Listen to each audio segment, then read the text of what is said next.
GRENKE round number 3, and as you probably know already, round number 4 would be as soon as this one finishes. Well, not quite as soon as, but just in a matter of minutes.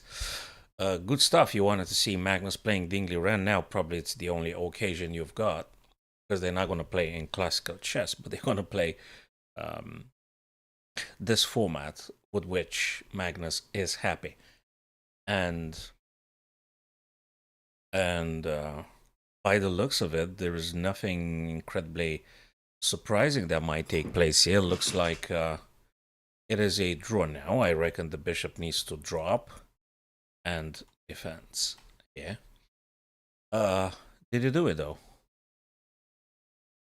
Right, but he can play. Okay. Oh, also you need to keep an eye on this guy. Sorry, did something weird take place here? This guy is under attack. Okay. Oh, right. Sorry. What's that? Oh, hold on a second. Black pieces go down this way. All right. And white goes up this way.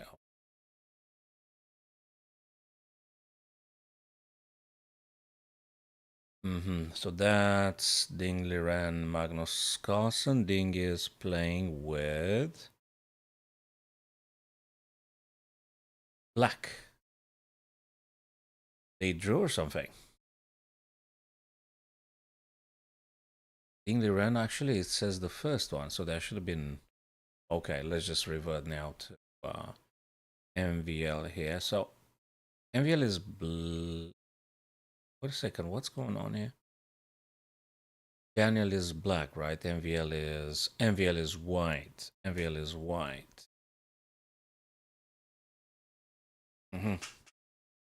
And Keimer is black. Benson Keimer Richard is white here. Okay, cool. Let's have a look at this one. Queen and 2 rooks and pawns. Is the material equal? 448. 448. Yeah. Material is equal. I haven't checked. Sound should be fine, right? Sound should be fine.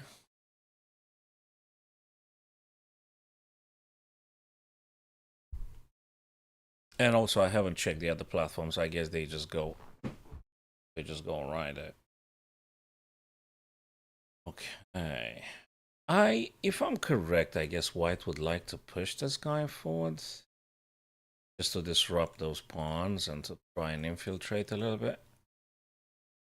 So maybe there is a b5 that might want to happen. Okay, we'll find out soon enough. I mean, what other ways for white to attack? I guess Richard is happy with the yesterday's result. He's happy that Magnus blundered a full piece. You probably guys remember that. Oh. He's actually repositioning the rook on the same file with the white king, namely the G file. And just for all safety, king had been moved away from the G file. And yeah, so if I am correct, white aims to do this. b5, pawn takes, and that's good. But okay, black's not going to sit and wait. You're not going to sit and wait. And if you capture here, I reckon black would take and then getting the other rook. I'm not saying it's indefensible or anything, but probably that seems to be the most logical way to be playing.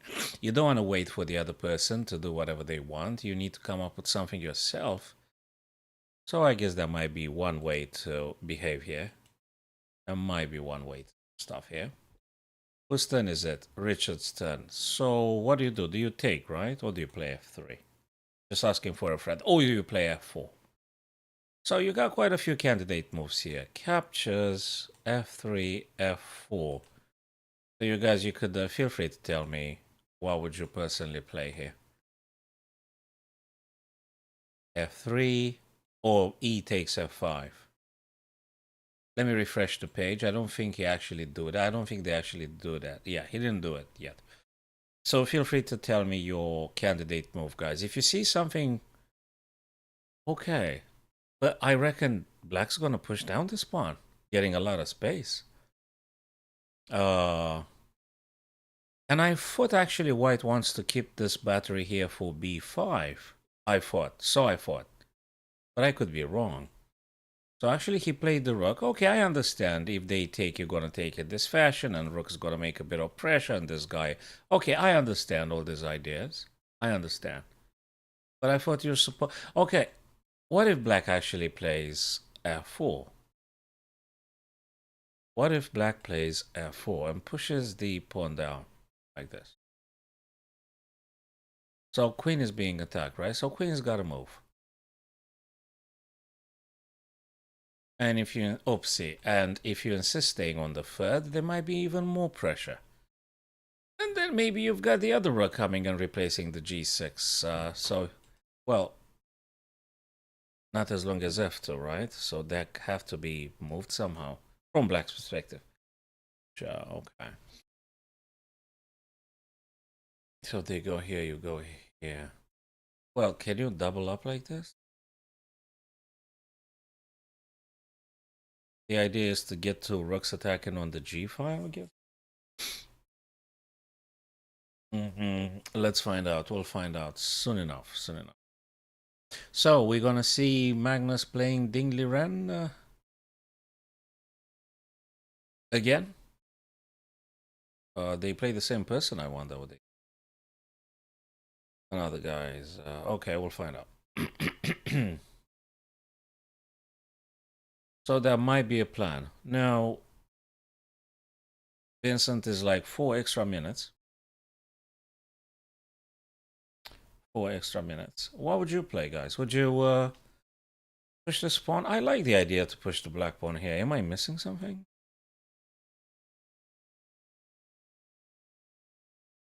I mean, why wouldn't you open the queen's diagonal? Why wouldn't you?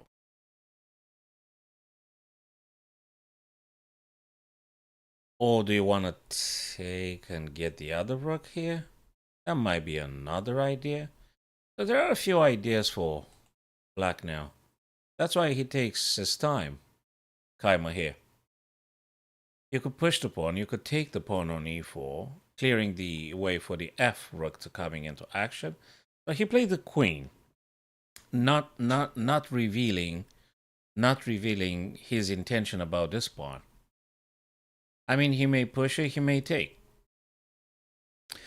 And actually, he might very well take because, especially if he gets the rook on f8, he might have twice attacking the f2. Plus, actually, it's simpler, I guess. He just takes. You can't take with the queen because if you take with the queen, you lose f2, right? So if he takes, you have to take with the pawn, but that opens up the d file for the white rook. So can you play rook f8 first? Every pawn matters absolutely, as I often say. So rook e to f8, preparing a battery for all the good reasons. And then you're going to be deciding if you take on e4 or not. Or you're coming with something else. Could have been something here as well. Not sure. We'll see. We'll see. We'll see. Anyway, rook f8 seems to be good. I think I like it. I think rook f8 is a good stuff to play, but anything is possible now. You can readjust those rooks in so many ways. And I'm still not sure if you want to push the pawn on f4 and then push it again. Or do you take and prepare a battery on the f? Not just that they can't defend. They probably can. And that's probably a draw. That is probably a draw. So f3 being played. Now, I think this is very attractive to push f4. Queen has to go. And then you're going to play this rook on g3. I don't think it's that bad. And in the whatever future, you may also push the g7, g5, g. Whatever future is here. Future meaning just 4 minutes and 6 minutes for the other guy. That's the future. Okay. Okay. So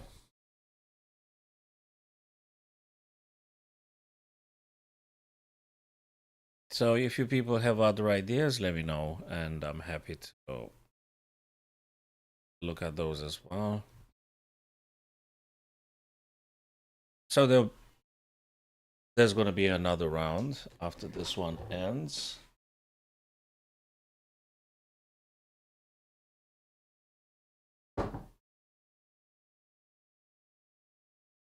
He pushed it. Okay, we got this one correctly. This one. I mean, it's quite an attractive idea to get a rook here.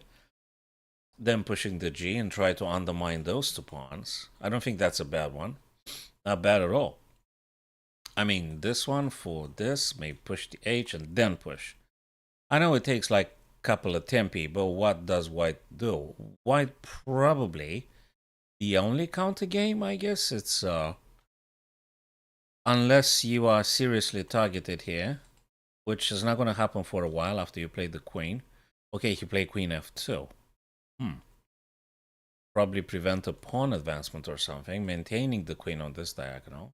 But probably you want to push b5, right? Doesn't white want to play b5?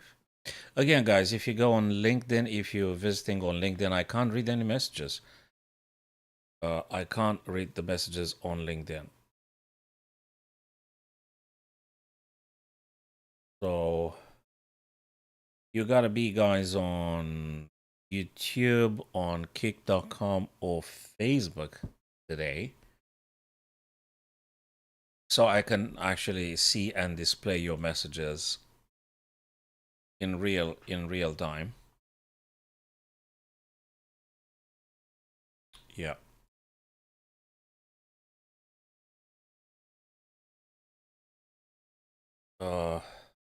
Okay.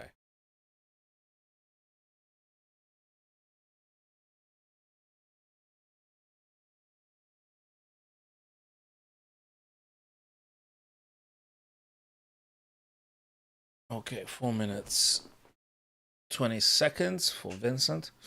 Let me go to MVL and Daniel Friedman. MVL is white. Daniel Friedman plays with black. That looks a little bit more exciting here. That looks a bit more exciting. Double attack on the c4. Okay. That's a thing. That's a pass pawn. That's a pass pawn too. And now this guy's being attacked twice. Can you defend that pawn, or are you coming up with something else? That's a good question. That is a very good question. I guess, in principle, black would like to play this kind of stuff. I don't know when and how exactly, but I'm just looking at potential white. There you go. Didn't I say it? We're okay too. I mean, it's just one, is the only stuff you gotta go and just take your things back. So rook a2 to just try to compensate after this black pawn is being captured. So if white now takes, well, you can't take with the rook because there is the bishop, so you have to take with the knight. You have to take with the knight. And they're not going to take with the bishop. They are going to take the pawn on a4, thus creating a black passed pawn for a passed pawn for black here, right? So if you really decide to go after this guy, it's going to be rook to a4 captures. It didn't. So rook a2, king f4, and rook takes f4 regardless. Taking the other pawn on f5, that's very good, very nice. And h6 is being hit now, which you can't defend, but you can push it down the board. You can push it down the board. And I guess you could do that if you really want to save that pawn. Or you take this guy. That's another idea. So you got to sit down and calculate. The problem is he's got 3 minutes 30 seconds. Daniel here. So if bishop takes, king takes, but you allowed them to having 2 pawns supported by the king. I think that's quite serious stuff. It's a race practically now. And this bishop stays greatly here, stopping any pawn down the board. So that's also important. It's good to notice. From white's perspective, though, well, it's not white, it's black. It says black to play. Can they do this or pushing this guy first? So as you do not lose it, you know. Interesting. Very interesting. How do you play bishop here? Sorry, there's quite like 2, 3 candidate moves. I mean, I think I found 3. But hey, feel free, guys, to tell me what you're seeing. Type it in. Just type in what you're seeing here, and we're definitely looking at your thoughts as well. Well, can you look at somebody else's thoughts? Yes, of course, as long as they're uh, sentenced on a virtual paper. Yes, you can look at their ideas, so to speak. So these are the 3 thoughts crossing my mind now. I don't know which one's best here to play. But I wouldn't be happy to giving any pawn, because if I'm giving this guy on h6, knight's gonna play whatever they're gonna play, and then they're gonna push this pawn. And then I have to be concerned about the h pawn. So you can't be in 2 places at once. So I would say push it maybe. On the other hand, when they take, you can grab the passed pawn. So this is just so not finished. This is such a complicated tactical and positional scenario here. This is okay. He played rook a1. He wants to attack this guy from behind. So if knight takes here, he probably wants to play this, also clearing sort of the way for this, so to speak. Or does he want to play this? This is quite complicated. Or if knight takes, bishop is going to take on h3. Hi there, many characters on a screen. Many letters. Hello, many letters, point 12. Welcome and thanks for visiting the stream now. So what did I play? Surprisingly, white doesn't take on h6. He went on d4 to protect what? b5? And to also keeping this guy a little bit blocked here. Sorry, what's the... Right, so this guy is hanging. Well, it attacks the bishop, actually. Do you know what? Interesting. Oh, this is so beautiful. It does attack the bishop, which the bishop is the defender of c4. So you probably want to take the bishop, and when you take, rook can take on c4. That's another thought.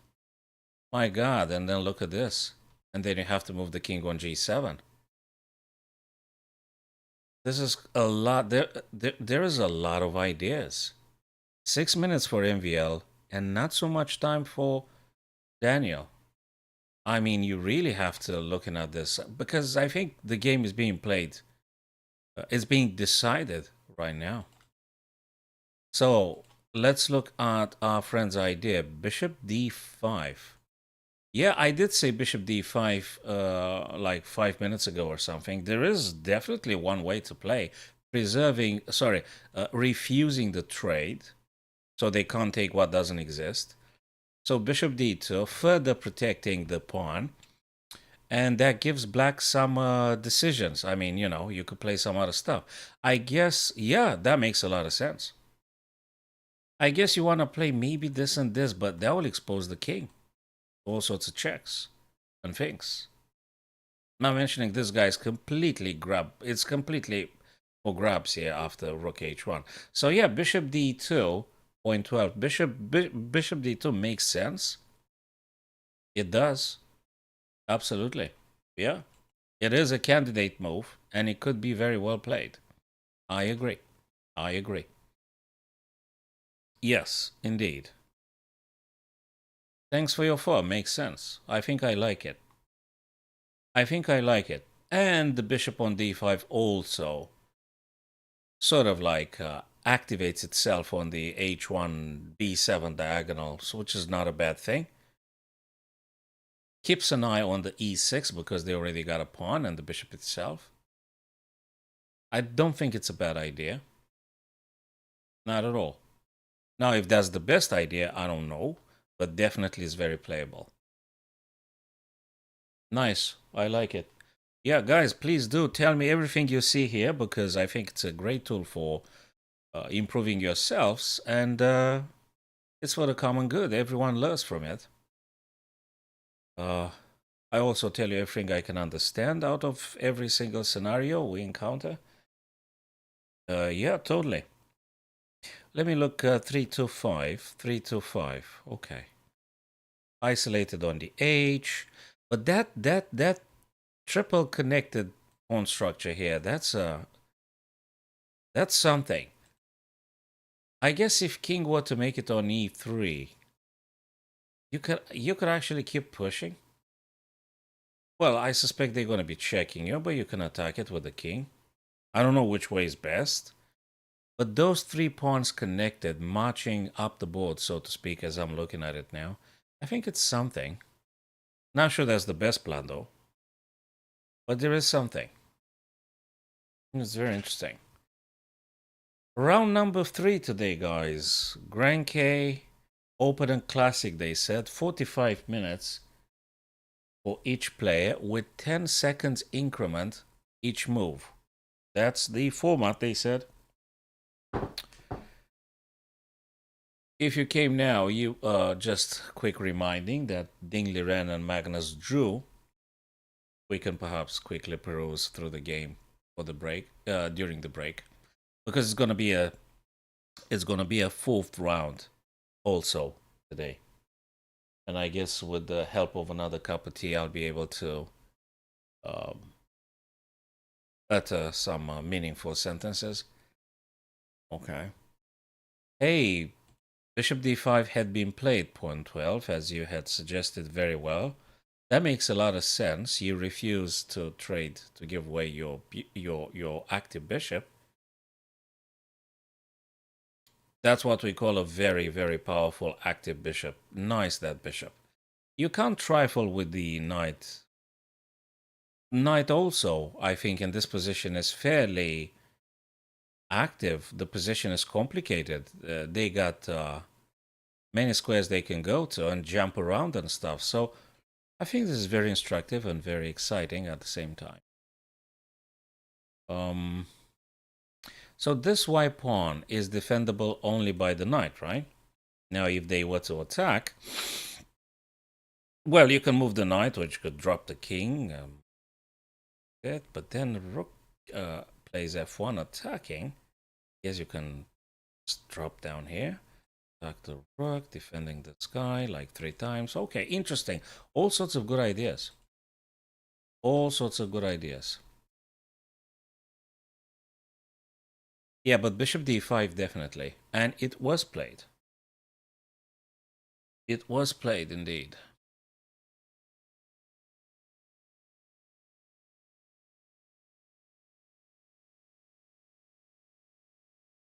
Okay, what is other ways for white to... whose turn is it? Black, sorry. No, white's. White's turn now. White's turn to play.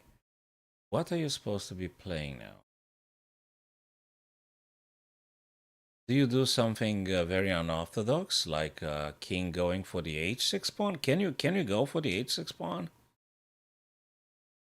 Or is it's a big worry about this pawn coming down? If you venture with the king further away, I mean, what do you do about the a pawn? That's a genuine question. How do you stop the a pawn if you're having whites here?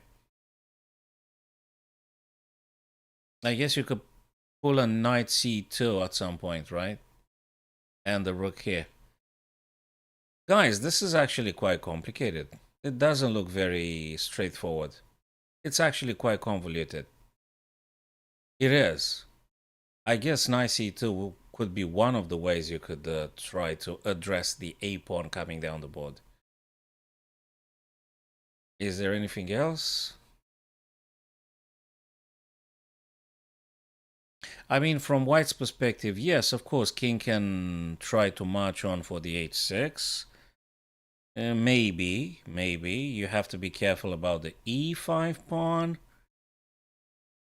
I guess a knight on c2 will put a stop to the black pawn on a. Okay, then maybe you could play knight. So if the pawn reaches a2, you could play knight b4 in principle. Attacking here, attacking here. I mean, there are all sorts of ideas. And all in all, not an easy game. So MVL had just resigned here, guys. Whoa, whoa, whoa. What? Wait a second. What on earth did just happen? Wait a minute. What did I miss? So where were they? Bishop d5. Bishop d5. Knight c2. Rook attacking the pawn. Knight attacking. Rook b3. What was the blunder? Oh, knight a3 was the blunder. Knight a3 of the blunder because of this particular move, forcing to trade. Oh my god, then now you can't stop that guy coming down, I guess. Why didn't I see this thing uploaded in real time? Yeah, but that's game over now because they're going to push the pawn.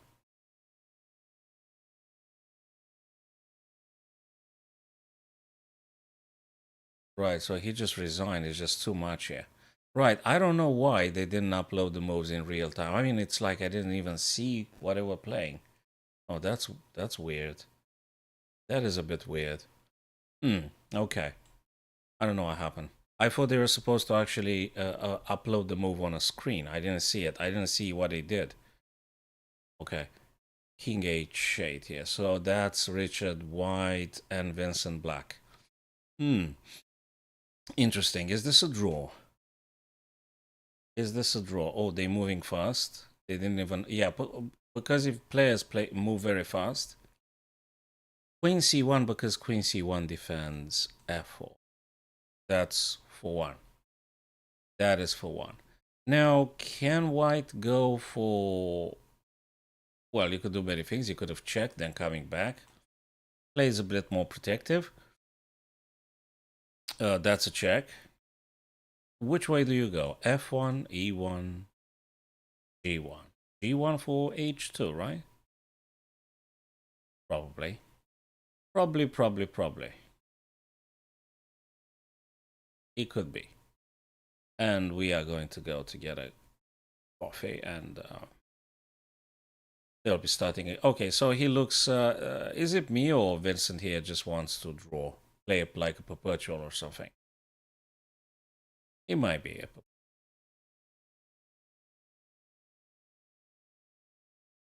Queen G3. So he wants to go for Queen G3, obviously. But also, sort of keeping an eye for this. This is dangerous because that's a passed pawn. This is actually the problem for black here.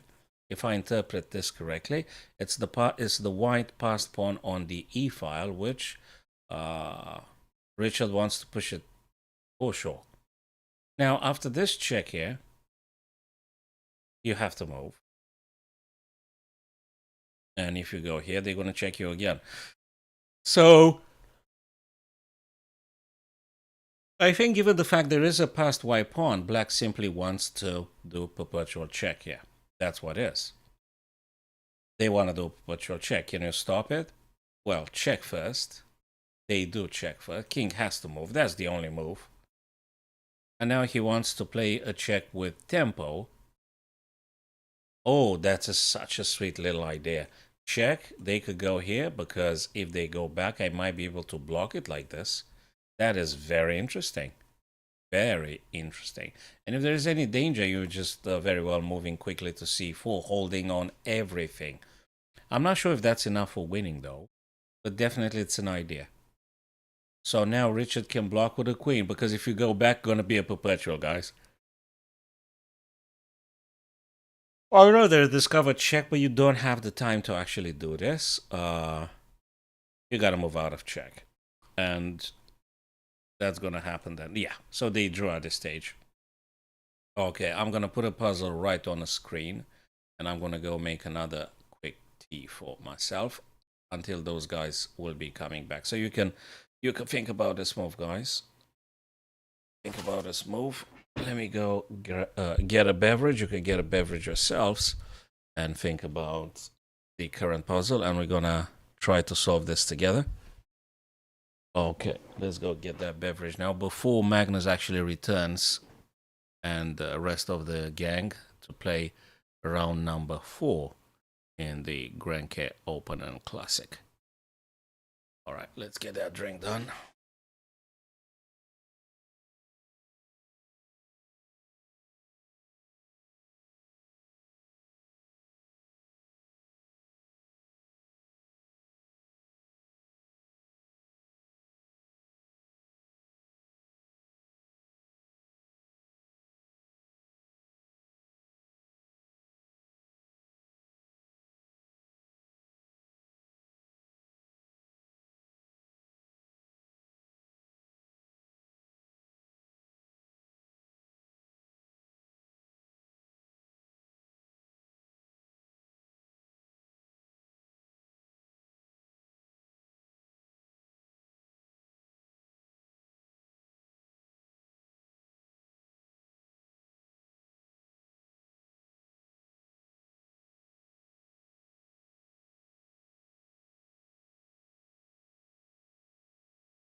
Okay.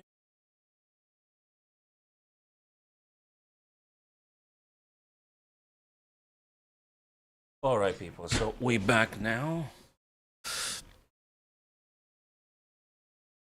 Primarily, we shall be focusing on round number 4, which is, let's check in how many minutes it's supposed to stop. Probably 5-10 minutes or something. So that would be the main focus. Round number 4. Until then, I think we'll do a puzzle, and we'll take it from there. And let's see if our friends will be joining during the stream. Let's see how many folks would be here. Okay.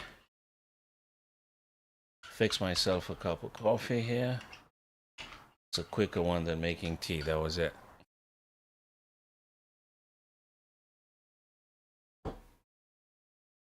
Okay, let's try and see if we can figure out this puzzle here. Then we're going to check and see how many minutes the guys are back to the boards. Okay, what have we gotten here? What's this guy being undefended? But if you take that, this guy's gonna fold. Therefore, I reckon we take. You could take. They might take the bishop hitting the queen. Then you could take again. Then they will take yours here. And you will take. Who's better? Who's or maybe this one is a better way to attack this. When they take your guys, say with this, if they take with the knight, you're going to take with a bishop. When you take with the bishop, bishop takes, so you cannot take on g7. Huh. This. This. Fair enough. Knight takes. Knight takes. Hey, can you take with the pawn? I'm not sure. Knight. Queen take. Okay, so just two main things here that might happen. Either queen takes or knight takes c6. Which one is it? Queen takes c6. Queen takes c6. Say knight takes for this. Yeah, but you take first on g7. This is serious.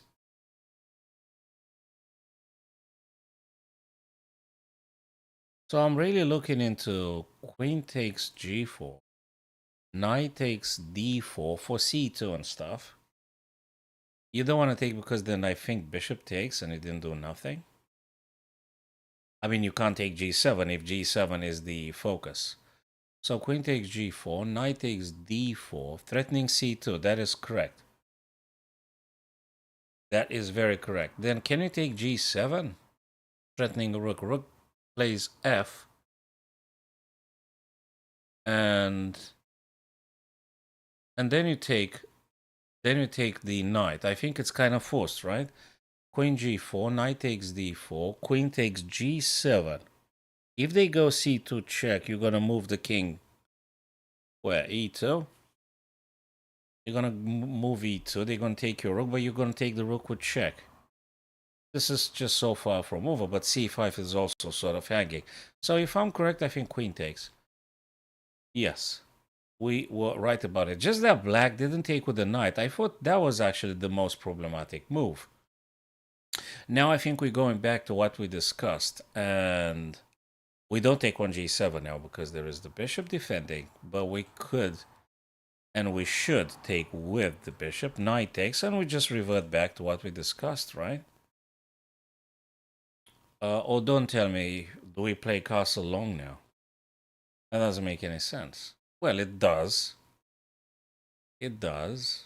But takes, knight takes, and queen attacks, forking this guy and this guy.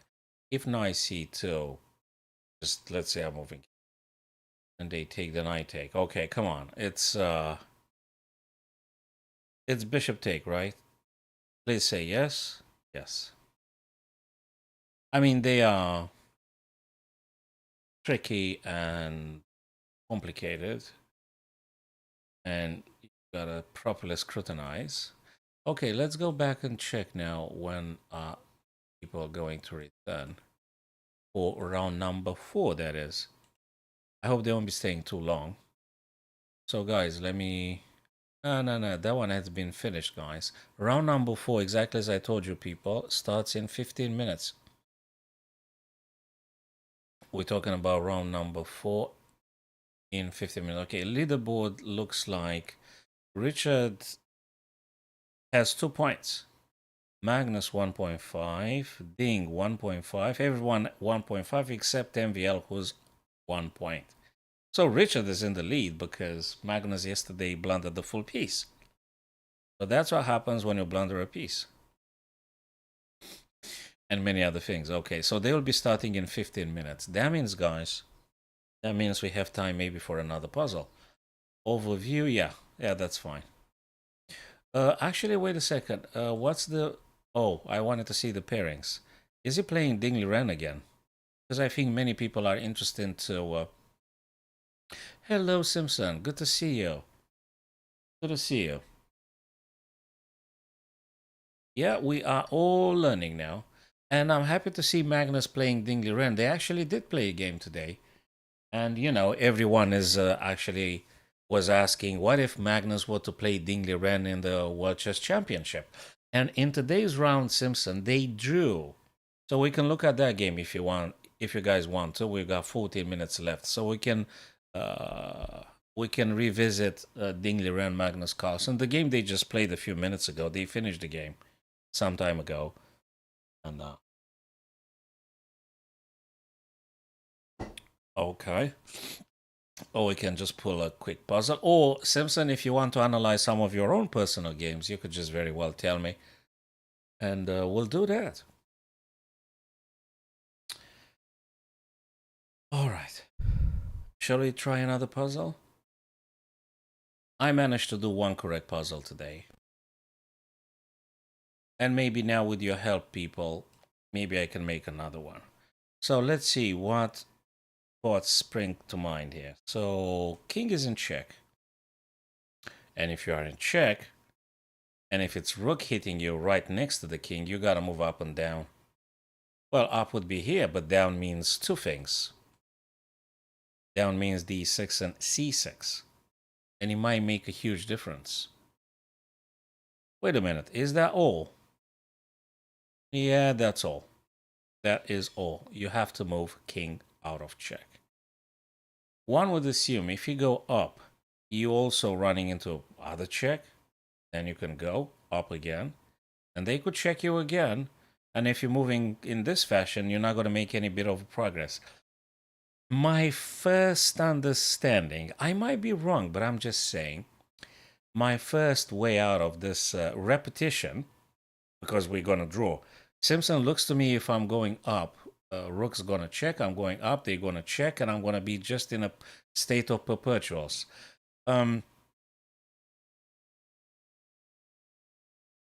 I think I might be able to travel back to the 8th rank because that's where the perpetual check stops.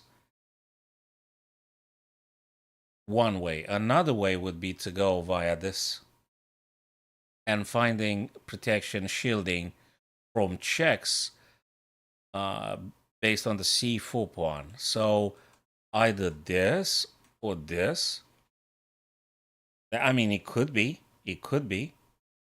I've got a very advanced pawn, so white has to tread very carefully because, you know, once they move the rook, this guy's gonna, like, so you've got to move down. I don't think you have to move up, you have to move down. It's either d6 or it's c6. So that's not an easy puzzle. And there are just these ideas, I guess. If you guys think I'm wrong or if you got a different way to understand, please do share it. Simpson, if you think differently, tell me, and we're going to look at that. So I want to get out of the checks. I want to avoid the repetition and to move out of the checks. So this, I could even play that. When they move this, I could go here. Then rook coming here. There's already a rook here. That looks fishy. So again, I guess I have to just simply move down.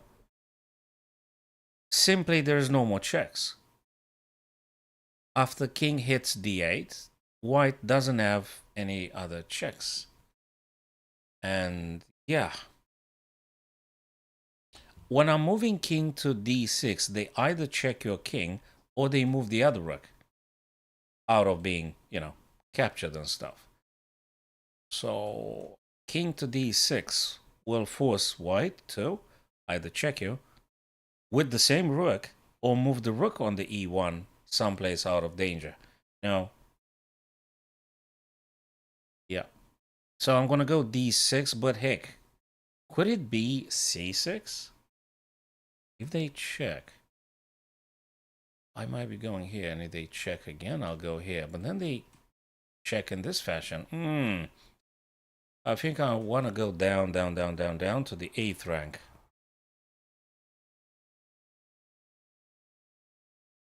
So the idea is you don't want to get checked. You don't want to repeat the same stuff 3 times. You actually want to learn. Sorry, you want to win based on the fact you have a pawn on the 2nd rank that wants to reach 1st rank.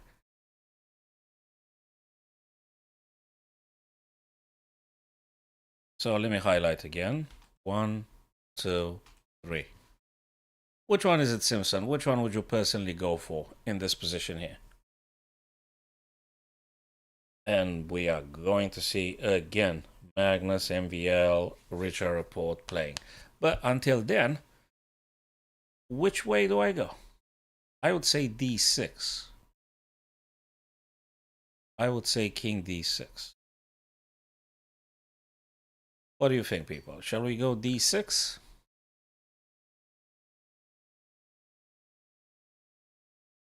Or have we got another way to be playing here?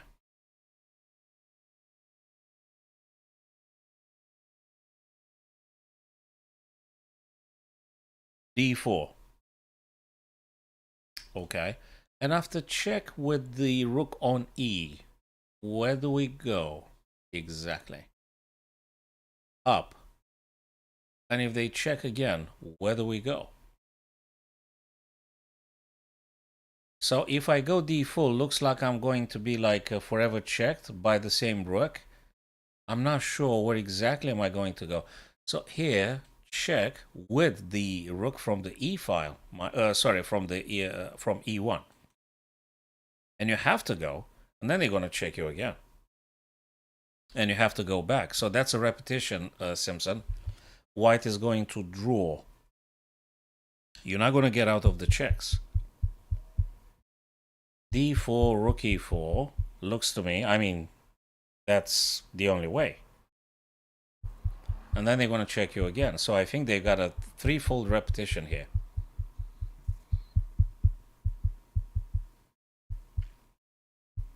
Unless I'm missing something. So if there is a check, where do you go? If there is a check on e4, where do we go?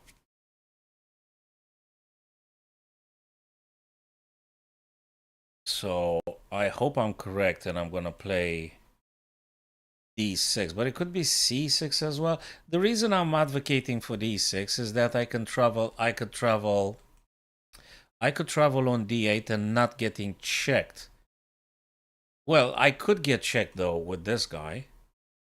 Well, but not immediately. So they will check, you go, they will check, you go. Where is the other check? They have to move the white rook. The one that is attacked by the pawn. I mean, where? So yeah. Yes. Okay, that's correct. Okay, I think that's the plan, Simpson. I was right. Not d4, not c6, but d6. So I was correct. The only way to move out of checks is if you manage to get the king on the back rank. As weird as it looks, that's the way to play it. It's a bit counterintuitive because you don't want to move like this, on the back rank, but that's the only way to move out of checks. There you go. Yeah, I managed to pull this one. Oof, yeah. That was a lot of debating in my head. Okay, I managed to make the second puzzle correctly. We managed to do it together, yeah. Okay, that was cool. We got 2 puzzles done. And guys, in round number 4 today, Simpson, we've got Richard Report White and Daniel Friedman Black. We've got Magnus White playing MVL, beautiful. And we've got Ding Liren White playing Vincent Keimer Black. And the guys are going to start in 5 minutes. I think we may go very quickly for another puzzle. But we gotta return in 5 minutes and see what they do. I was hoping for Magnus playing Ding Liren again, but hey, probably they will, but not today. Okay, boy, that is complicated. Guys, let me tell you something that I've seen very quickly. It's this stuff here. So I need to generate a very strong attack with the knight on f5, clearing the way for the black queen to hit c2 with checkmate potentially. So looks to me that knight might need to take on d4 for a couple of multi-purpose attacking points. Firstly, I am hitting the rook. If queen is being deflected, I could just very well take on c2 with a checkmate. I'm attacking c2 like, what, 3 times? Like 3 times.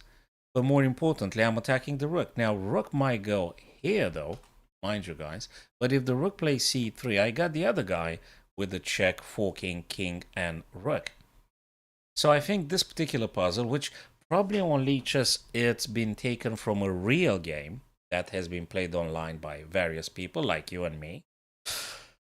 So I guess that's the way to solve this puzzle. It is knight d4. Knight d4. Either queen deflected, therefore queen c2 checkmate. What do you think, Simpson? Might we be correct or we're wrong? Does it have to do with attacking this very critical point from white? So I need to do something with the knight. Don't tell me it's something like this, though. That would be very wild. Or, heck, it could be very many things. Don't tell me it's knight h4. I think it's this guy. I think it's d4, though. Right?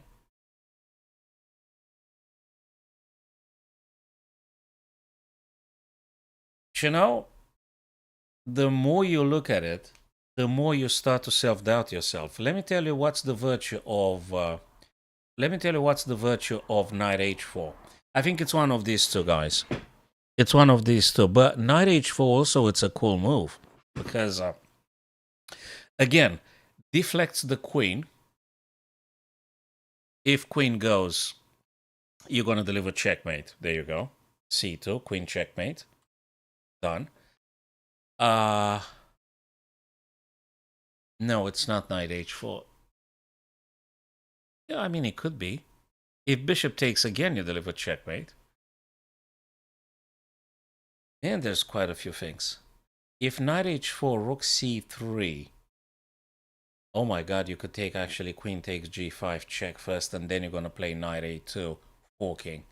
Oh, this is so wild. All right, Simpson, my friends, we've got two main ideas, this or that. Which one is it? When you take on h4, also you take the defense from the bishop, so you may very well grab a free bishop in the process, you see? Yeah, it could be very well. And also, if you take on d4, knight might take on d4, and actually they defending against the c2 checkmate. So the more I look at it, I think I'm starting to understand that actually knight h4 is the correct move here, guys. Not knight d4, knight h4. Yeah, it's a big diff. Oh, what did I do with the? Yeah, it's knight h4, guys. Let me fix the chat. You tell me if you think I'm wrong. I don't want to mess up now. I mean, I'm kind of like that would be the third puzzle made correctly. That's a nice trick we're having. So I guess knight h4, right? You tell me, what do you think, guys? Is it knight h4? Knight h4. Oh, definitely knight h4. It can't be knight d4. Apologies, it can't be knight d4. It's knight h4.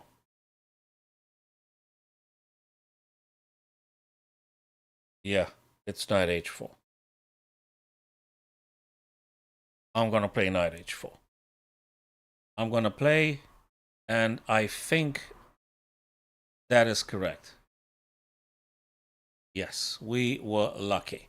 Now, this interesting little move here shouldn't scare us very much. Of course, I can't take on c2 because there is a queen and the king. So I'm losing big time here. But that's a beautiful stuff here because I can just take the bishop. As we said, we had removed the defense for the bishop. And now I can just very simply capture the bishop, pinning the knight to the king. Unless there is something else. No, I think I should just do that. I don't think so. Yeah, I'm taking the bishop. I'm pinning the knight. I'm defending the knight. I'm threatening the f3 white rook. And it's not a checkmate by you winning. I mean, you already one piece up. White had blundered the full piece here like Magnus yesterday. I shouldn't be repeating that. It's just not nice. Magnus is upset as it is. So this, it's pinned, and then maybe this, more pressure on the rook regardless. Let me take this guy. Okay, that was the third puzzle that we managed to do. Cool stuff. Okay, man, and I was so almost convincing myself about that move, which, by the way, would have been a blunder. Knight takes d4 would have been a blunder, for sure. As it's been proved already. So let's see, is MVL started playing Maga. Oh boy, they started. Okay, back to business. Back to business, guys. Go grab a beverage, sit down comfortably, and let's think together. Let's think together, guys. Feel free to type in your best moves here. So, what did the guys play here? E4, C5. Ooh, that is sweet Sicilian all day. E4, C5, knight F3, D6, knight C3, knight F6. Bishop E2, not very ambitious. I guess bishop C4 could have been played. E5. And bishop C4. And bishop E7 and D3, clearing the way for the bishop to play something. Maybe here, maybe here. Very nice Sicilian. I love it. I love it. I love it. I love it. Nice E6 developing. So that's D5. It's a point of taking advantage of at some point. This. So these are the candidate moves I'm considering now. If there is this something, would you want to play A3 maybe? So candidate moves again. If you don't want to lose this guy, if you don't want to lose this beautiful attacking bishop, probably you got to play prophylactically A3. But bishop G5, as I said, it's a very, very candidate move here. You just develop your pieces here, right? You develop your guys here. Bishop G5. If this were to happen, do you play bishop B3? Or you stay where you are? Or you take this guy first? There's many ideas. Also, you could play queen d2 and you may go very wildly with the h pawn. Can you do that? I think you can. I'm not sure where is Magnus going to castle.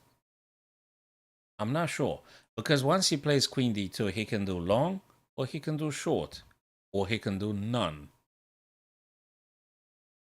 Okay. Let's take it step by step. Bishop g5, MVL's turn. Knight d7. You want to get rid of this guy. Do you take, or do you drop it on e3? If you drop it on e3, they're going to play this, but you got one extra tempo. You've got one extra tempo. So he took. Okay, you could take with the knight, you could take with the queen. I don't think you're going to take with the king. Queen takes, of course, queen takes. And now, heck, do you play this beautiful attacking move? Knight d5, you actually should be taking advantage of the d5 square. Sooner or later. I mean, if you don't want to put the knight here, what exactly do you want to play? Well, you could castle, you could play queen d2. Well, okay, I would go with knight d5 here, you see. I would go with knight d5. Makes a lot of sense. I don't think knight b5. Knight d5. Here, right very much onto this square, guys. Knight to d5. Attacks the queen. Forces the queen to go back, actually, on d8. Because if they don't, oh boy. We've got this fork. There you go. We managed to predict at least simple forks, you know. And queen d8. You know, we managed to just do simple puzzles. And now, Magnus can decide if they do a3 in order to prevent loss of the bishop, so that he can drop the bishop on a2 after knight a5. If you want to keep the bishop in the game, because you're actually attacking f7. You could do castle short. You could do queen d2. Queen d2 would be supportive of the knight on g5. Maybe you don't want to castle at all. Maybe you want to push h4. And maybe you want to scare MVL. I don't think anyone can scare MVL. Chess-wise, that is. But, I mean, so to speak, like, yeah. Knight g5 would be interesting if queen d2, and if you want to make a little bit of a pressure with the bishop on f7 and knight like this. So maybe queen d2 first. Didn't I say h4? I did say h4. I did say h4 because he wants to making MVL uncomfortable with the idea of castling short. Because guys, you really can't castle your king when your opponent pushes the h and the g and is coming very hard with this. Well, not with the queen, but with the knight for sure, and pressurizing a lot of points here. So I'm really not sure black should be castling short. And guys, you probably noticed that black is a little bit cramped here. Is a little bit cramped. The bishop on c8. I'm not sure how it's going to move into the game because the d7 knight is blocking the bishop to making a beautiful pawn. You probably guys noticed this. And by the way, je suis. By the way, h4 also allows knight g5 if you really want to play this kind of ideas. That also allows that stuff. Let me pull a curtain. It's getting incredibly sunny now. Strange UK weather. Very cloudy, then a little bit sunny. All right, so I like it. This is a beautiful Sicilian. This is a beautiful Sicilian game, and I think we can learn a great deal from this game, my friends. I didn't even visit the other two games. Richard Report, Daniel Friedman, Vincent Dingley Wren. I think they're producing also very valuable moves and games as well. That's for all of us to learn. What a great time to be alive as a chess player and student. So, queen d2. But anyway, hold on a second. It is black's turn to play. Would you go back? Would you go back? The reason being, you want to try and hope to do something with this bishop, and you want to trade this annoying knight on d5. So I really wonder if knight f6. Do you want to go knight b6 though? That's another stuff. Also keeps the bishop open, challenges the bishop, which actually it's a bit scary. If knight were to take, I guess you take with what? With the queen? Putting pressure on the b2. Now that's another thought. So the question would be, guys, what do you think? Is it knight b6 or is it knight f6? Imagine you were MVL playing Magnus. Easy game, easy stuff, no problem, no pressure. Playing Magnus, no pressure. h6. Boy, oh boy, oh boy. H6, guys, you know what? Amongst many other things, H6 does not allow knight G5. Let's just put it this way. And I'm telling you something, he's gonna play knight B6 very likely. Looks good, I guess. Oh, someone needs to open the door. Okay, so H6 stops knight G5. And he still didn't reveal what he's gonna do with the black knight, if he's gonna do either knight F6 or knight B6. By the way, if we got friends that are watching via LinkedIn, guys, I can't read your messages on LinkedIn because LinkedIn is very glitchy. I can't read the damn message, nothing on LinkedIn. I can read messages only on YouTube and Facebook and Kick.com. If you're on LinkedIn, I can't see nothing.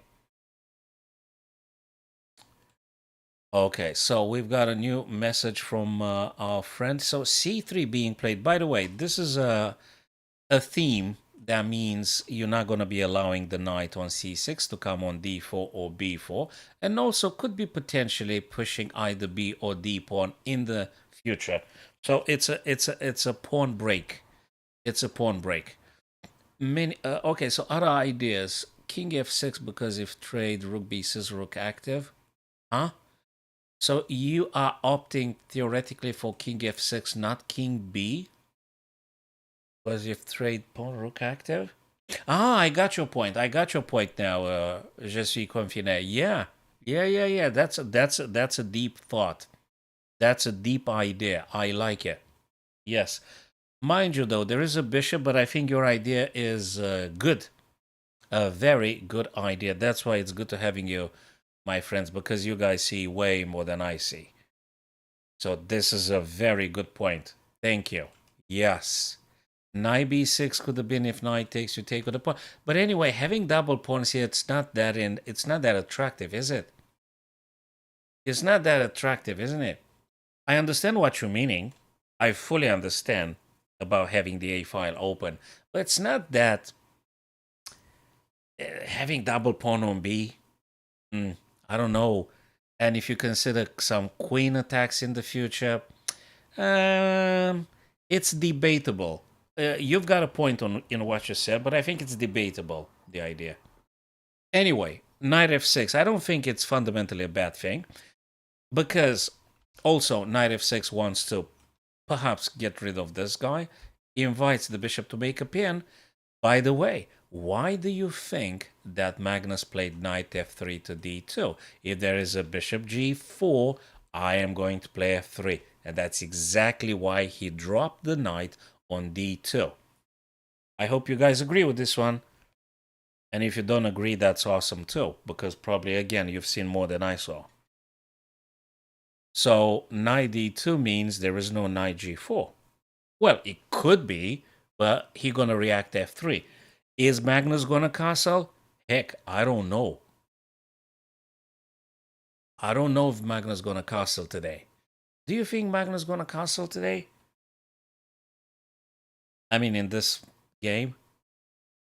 Probably he won't. But let's see. Let's see, fellas. Long-term, medium long-term plan for white. f3, g4, g5. Come on. That looks good. MVL is not going to castle short. If anything, MVL is going to play this bishop, heck, I don't know where. e6, d7. He's going to move the queen, I don't know where. He got to get rid of this knight first, so you can get the queen either e7 or c7. So you have to get rid of the knight on d5. Then you're going to play the queen on the 7th rank, and then you're going to play long castling. But that comes with a caveat. It might be a queen here, but there is also a bishop on d7. So complicated, as we very well like it. It's complicated, but it's beautiful. That's why we play chess. We're not playing chess hoping to have an easy, relaxing game. It's not meditation. Chess is not, although I don't know if you can turn chess into a meditation, unless if you're doing puzzles. If you're doing puzzles, you could say you're relaxing and meditating, trying to figure out a solution. But if you are personally, emotionally invested in a game over the board or online, I'm not sure how much of a meditation you can apply. Now, this is something. MVL decided to castle short. Do you think that's safe? Can't we explore f3, g4, g5? Well, don't tell me Magnus going to play castle short. I refuse to accept that. You can't play castle short. Magnus's turn anyway. What is he going to do? I mean, let me tell you what MVL is going to do. So for Magnus, I guess, f3, g4 makes a lot of sense, but that will take like a billion years. For MVL, though, let me tell you something that will not be a billion years. This and that. That won't be a million years. That's going to be Jackson 2 Tempe. And I wish you all the best with that bishop and stuff. Probably you got to play a4 or something. I mean, you got to do a4 now if you're concerned about a6, b5. Or maybe you're going to do f3, a6, then a4. Move order, my friends, is very important. You don't want to miss an opportunity. So probably f3, and if a6, then a4 to prevent b5. Probably. But as a general idea, you want to play f3, g4, g5. For white, from Magnus's point of view. That's how it looks at my end. If you guys have a different interpretation, feel free to type in your master plan. Share it with all the planet so that all people can learn the best ideas. So again, Je suis confident says that that's not good. This bishop is on f7 file. And pawn can be pushed. I try to make sense of what you said.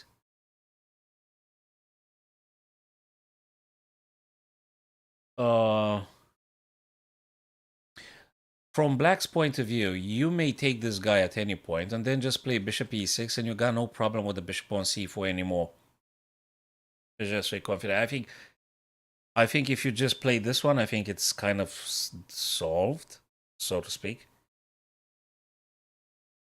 I'm more attracted to a6, b5, honestly. I actually think, can Black just play a6, b5 before and not initiate any trade or something? So 0-0. So now Magnus took.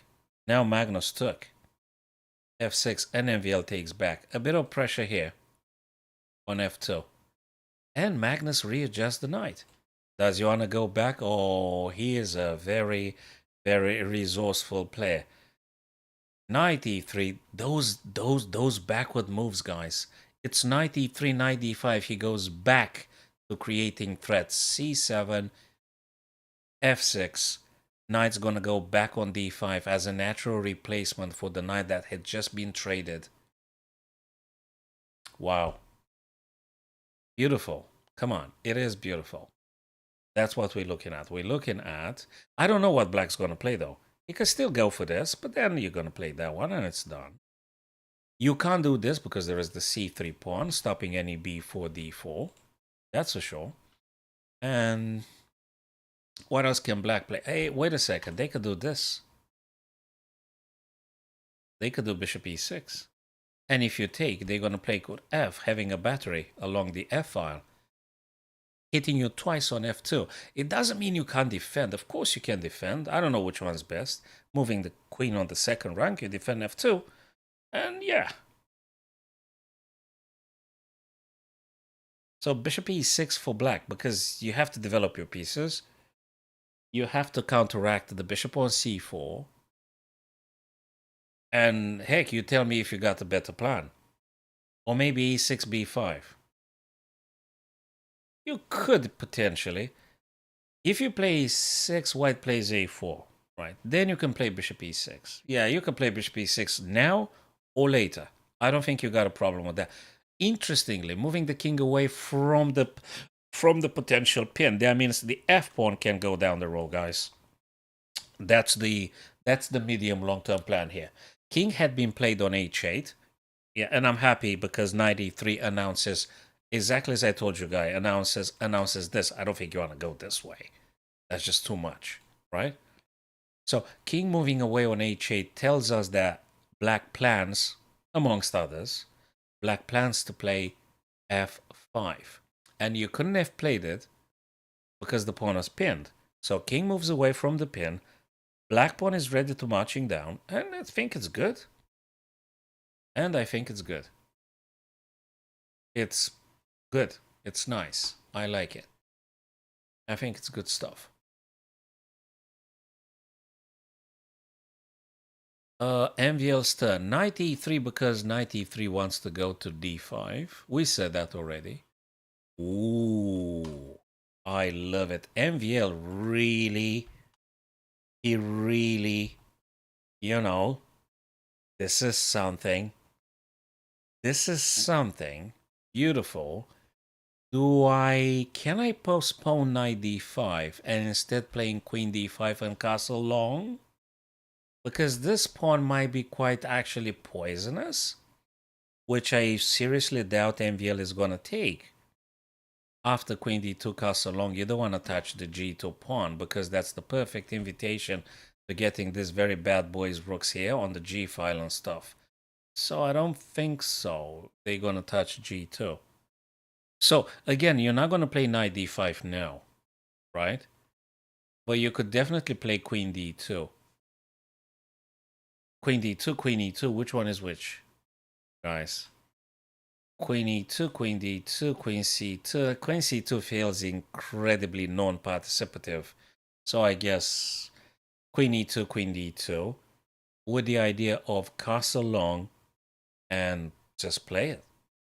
Just play it. Absolutely. I think so. Yeah, good. Very instructive. Beautiful Sicilian game here. MVL employed Sicilian defense against Magnus. G4 makes all the sense in the universe.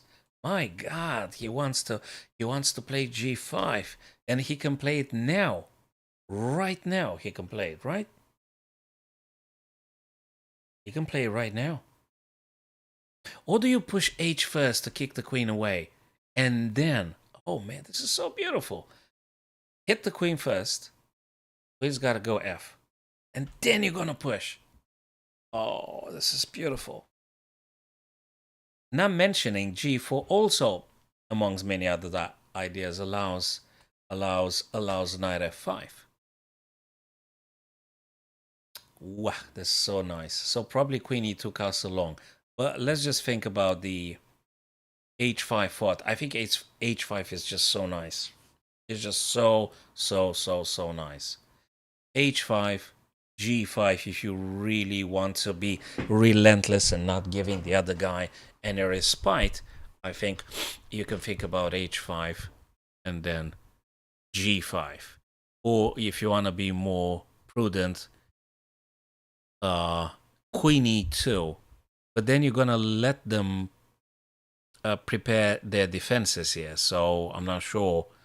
Maybe H5, G5 first. H5, G5. You just tell me what would you play, guys, if you were Magnus Carlsen playing MVL. Easy game. More or less. So would you guys do H5 and then G5, or you got a better plan for Magnus here? What is the best way to continue attacking black here? Because it looks to me now MVL is actually defending and Magnus does all the attack. That knight move on the back rank, it's a bit painful. But I guess they couldn't have done nothing. The knight on c6, guys, couldn't have done nothing here because they can't move anywhere. They can't do nothing. So, yeah. Queen f3. Ain't that unexpected? Don't tell me you want to play king to d and then getting rook to g. Oh, this is so brutal. Oh, this is so nice. King to d2, which, by the way, I think it's the safest spot for the white king. It's just beautiful. King to d2, get the white rook on the g. I think this is a masterclass in attacking. This is so beautiful. King d2, rook ag1. You've got all your bad boys in position. Question is, if black knight now plays e6, they want to come right here. They want to move right here. Do you... So if knight e6, do you take the knight with the bishop? Probably you won't, because they take... Oh my god, they can't take with the pawn. It's pinned. So if knight e6 and bishop takes, you have to take with the bishop, not with the pawn. This is so twisted. So if knight e6 and you take... But actually, do you want to take that knight? But on the other hand, again, if you do not take the black knight's going to jump on f4. Well, you can still play king d2 and rook g1 and then push g5. Right? This is so nice. This is so nice. Beautiful. Half an hour, so to speak, more or less. 34 minutes for MVL, 34 minutes for Magnus. And they get, guys, as a reminder, they get 10 seconds each. For every move they play, they get 10 seconds. Very nice. Very nice.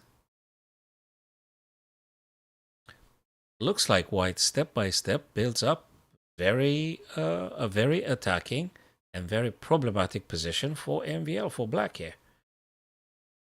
Positional, robust, strong. And, you know, I got a feeling that actually MVL sees what we said and more, of course, as a Super GM he is. But he feels a little bit powerless. I mean, you can't really stop it. You can't stop you can't stop king d2 and rook g1. You can't stop h5 and g5. You can't stop none of these. I mean, they could... You can't stop it. I mean, you see it, but what can you do? King d2, rook ag1. You can't stop this from happening.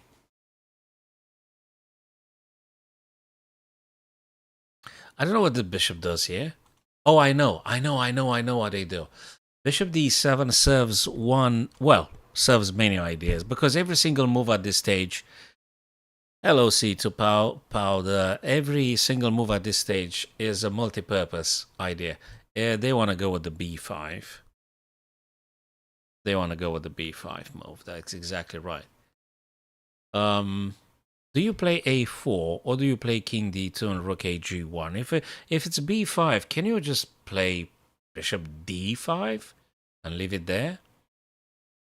Amongst others, bishop d7 could just mean bishop c6. That could be also. Maybe. There's many tacticalities. It's very many stuff here. Yeah. So guys, feel free to type in your moves here. Whose turn is it? Magnus's turn. What is Magnus gonna play? So give me the candidate moves, guys, for Magnus Carlsen. If you see them, if you know what to play here, please do let me know. I'm still, I don't know why, I'm very much keen on king d2, rook ag1. But I really want to get the other rook on the g file. And the king on d2, I think you can't get safer than that. I think you can afford playing king d2, can you? If it's b5, you're going to play bishop d5. And that's fine. You could do that one too. You could do knight f5. Yeah, you could do that one. Knight f5. You can? Sure. You can do.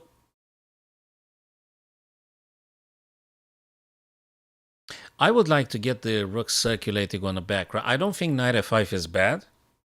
I don't think it's bad at all. But I would love to get the other rook to do something. And actually, I want to open up the G file. Yeah, I guess you could play knight f5. I don't see why not. But rooks on the G, I think, very important. Rooks on the G, very important. We'll find out shortly. Good stuff that he's got enough time to figure out and choose the best reply. Oh, strong little coffee here. All right. So, guys, I'll be returning in a minute now. In the meantime, we're going to have the confirmation. If either king d2 or rook g1 or, I mean, after king d2 or knight f5 as c2 powder suggested previously, or something else. Is Magnus going to play h5?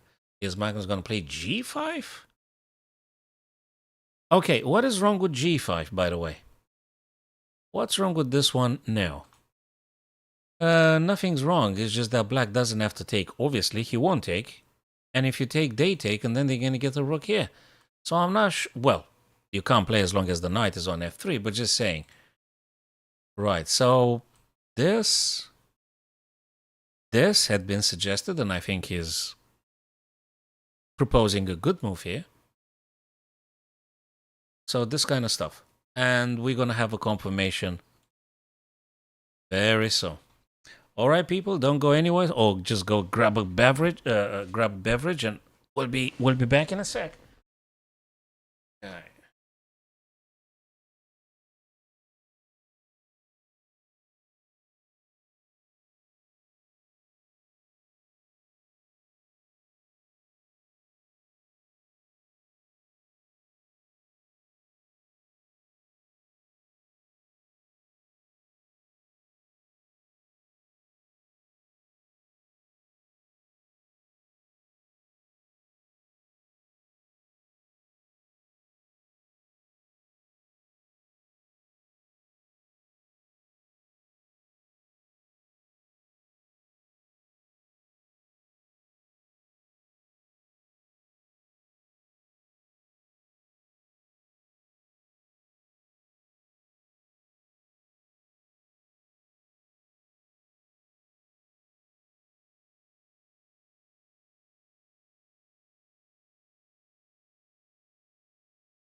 All right, so back to the game. Did Magnus move anything? He didn't play nothing. Bishop d7. I can't see any move being played here.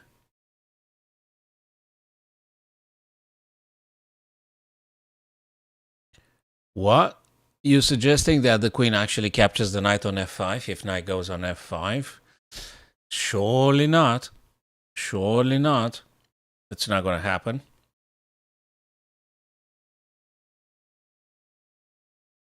No, it's not gonna happen. Queen will never take the knight on f5 if knight were to go to f5. Of course not.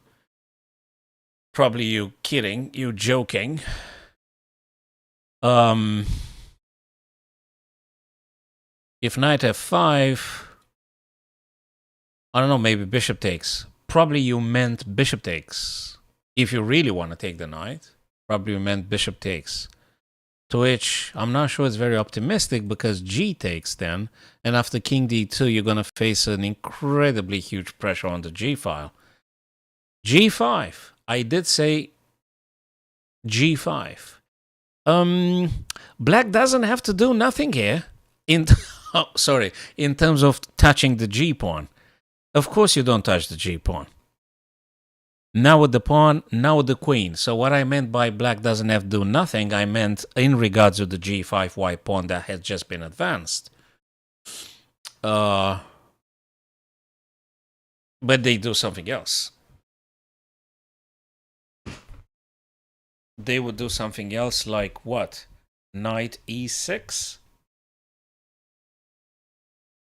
I'm not sure. It doesn't look very good for black. Not with the rook here. So guys, here is the value of pushing the h-pawn and not castling, right? So that goes against all the tenets of chess, which says castle your king. Well, Magnus can skip the castle the king part. He can skip it now. Now, before you move g1, I think you better play king d2 so you can have double power, cd power.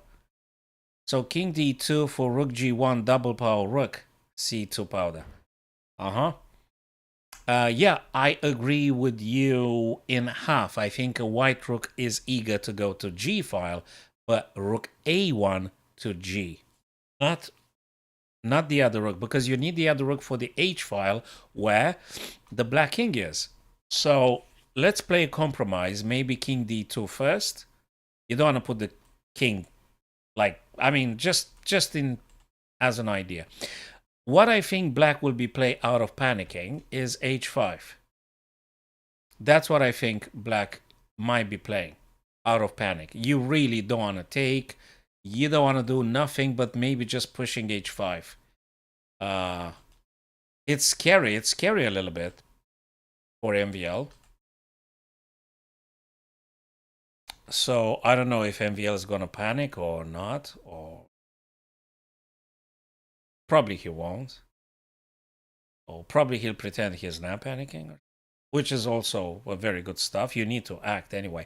This one, you know, guys, the only caveat for this move is that knight can jump in here actually now. C2 powder, did you see that? When we push g4 to g5, because I'm just a slow player and the ideas come in slow motion. So that's why I'm not a great bullet player. So after g5, actually f4 becomes an exploitable square for the black knight. So we can put it this way. So that's the setback for pushing g5.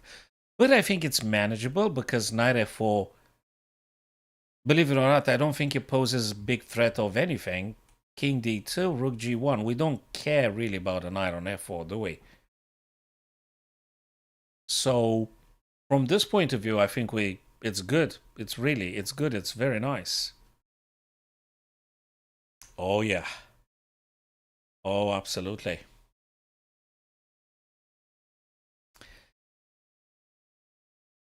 I absolutely enjoy this, and I hope you guys do love seeing Magnus playing. And the other guys, of course. Hey, 96, didn't we say that? We did say it for sure. 96. 96. And then, okay, look, knight f4. Knight f4 is a wonderful outpost, in theory. But it doesn't pose a damn problem for white, knight f4. I mean, where does he go?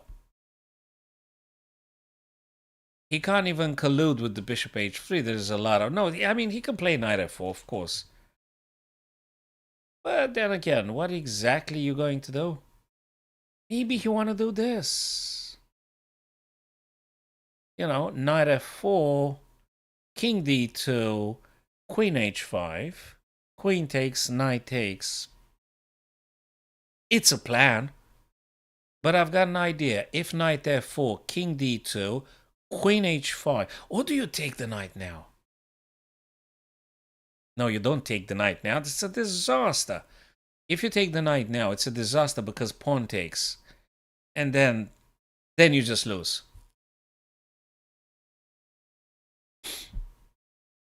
Yeah. Chino, in the game, thanks very much for your message. I barely use Discord. I gotta tell you, I don't even know how to use the freaking platform. It's just so unfriendly. Uh, but anyway, I'll keep in mind when I open up the Discord again. I'll try to remember what I'm supposed to do on Discord. I don't know what I'm supposed to do on Discord. But if you wanna follow me on YouTube and Twitch, feel free to, and some other social platform, but mainly YouTube and Twitch because I'm streaming on these.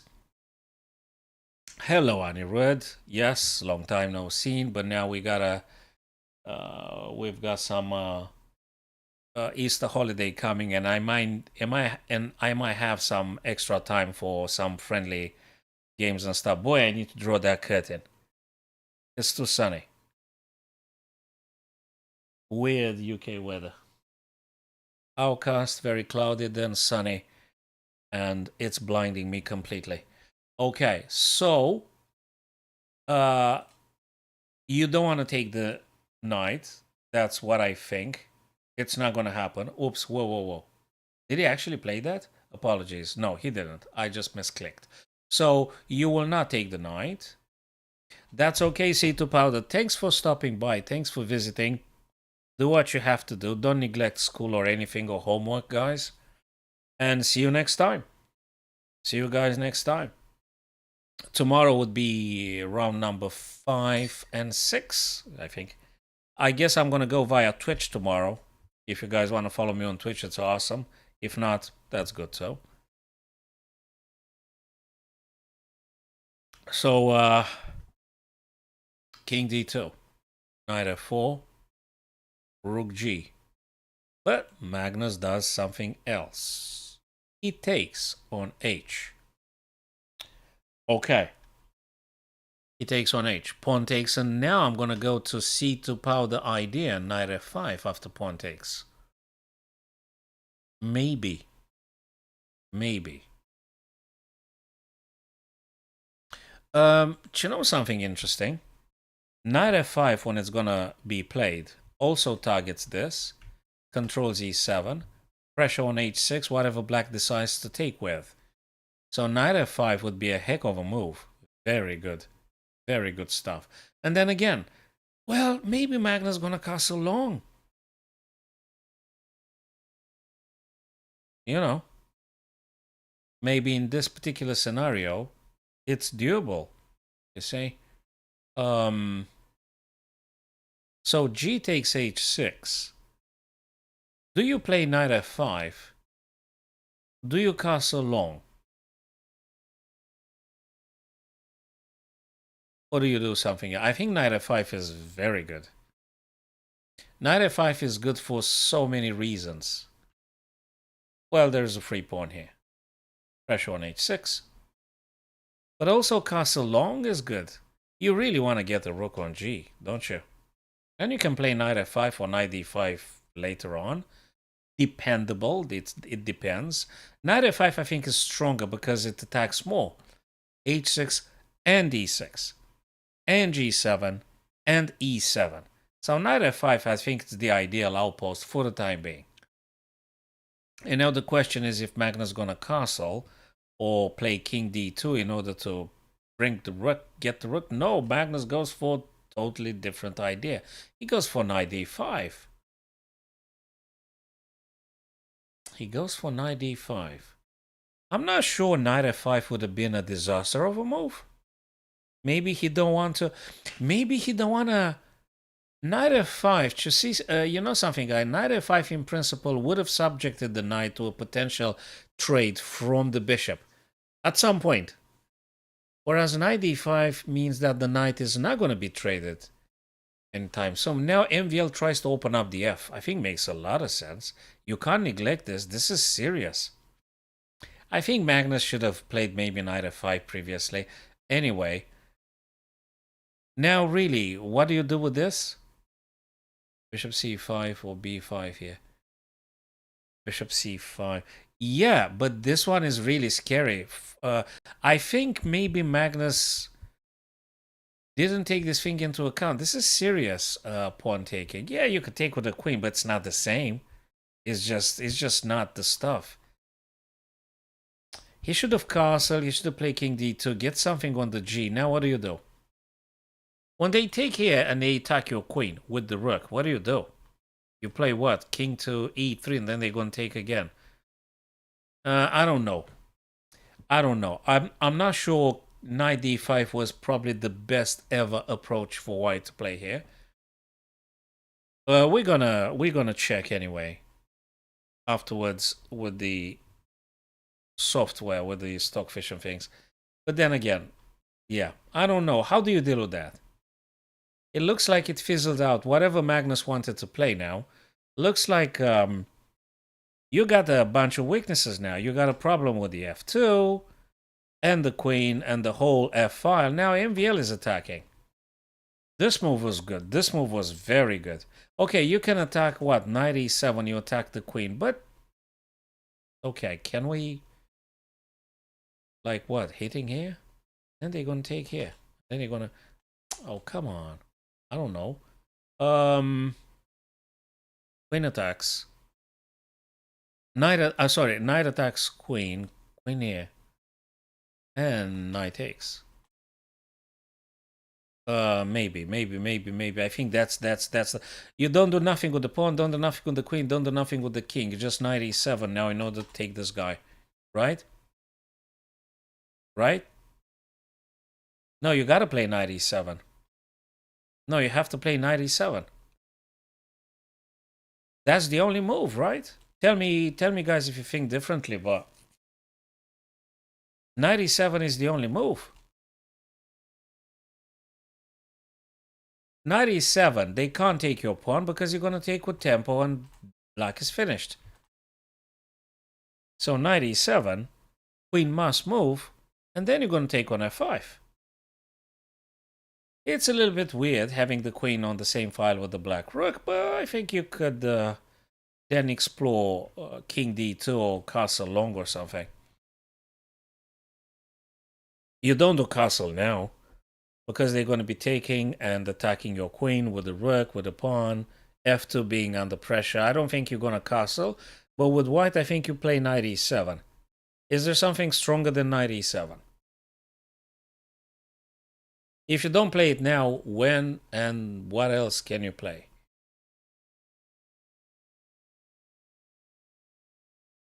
So yeah, to my understanding, guys, knight e7 is the strongest move white can play here.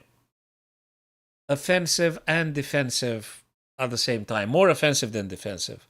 So knight e7. We'll see if we correct or not. Unless he does some unexpected stuff here. But what unexpected stuff? You can't mess with this f5. So knight e7 now. Okay. He got plenty of time. He can think of something. But what else? What else? Nothing else springs to mind, guys. Nothing else springs to mind.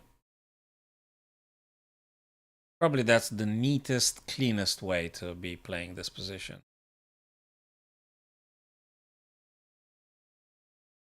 Okay.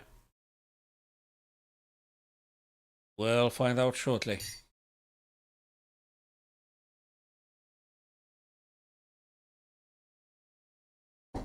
Okay. So.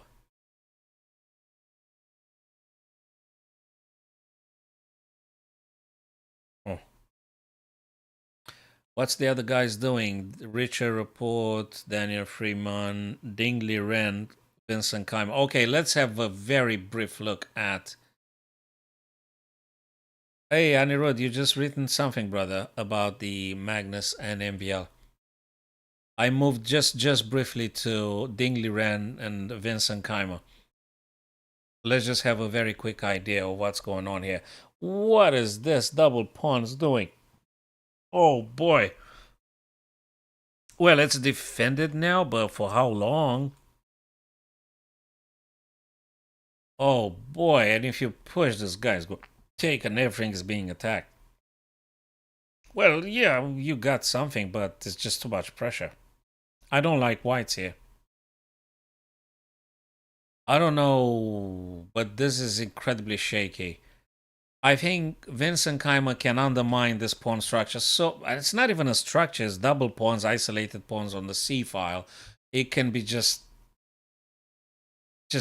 can be sabotaged very easily. Either pawn or maybe knight or something. And it's bad for white. I think black's better here. Anirudh, do you think white or black's better here? Just honest opinion. I mean, probably we can all agree here that Vincent's doing better than Dingley ran here. Maybe you have to move king b2. No. King b2 because you defend c3. You kind of... yeah, I think that's the best way to be dealing with. I think king b2. And then, I mean, you need to get that rook on h1 to do something anyway. So probably king b2 and just get the rook to do something. After all, I think it's playable. 3-4-7, 3-3-6. Yeah, but there is double pawn on the c. But there is no queen. Black doesn't have any bishop or queen, so you mustn't be afraid of the diagonals, so to speak. You've got a troubles. What? King e7, rook d4. What? Guys, sorry, that's a mouse slip. Yeah, it's rook d5. What? Okay, this is a glitch. Maybe Lee Chess, it's weird at some point. What is that rook d4 does on my screen? I didn't move any rook d4. No one moved any rook d4. It's rook d5, of course. Primarily for this. Yeah, all sorts of good ideas. Rook is good to... Yeah, so probably they did a couple of moves. Hold on a second. King, rook. Yeah, we did say that. King moves, rook plays f6, solidifying this guy. Very nice, very cool. Very nice and very cool. Bang, boom. Yeah, maybe. Let's go back to Magnus and MBL. Magnus and MVL.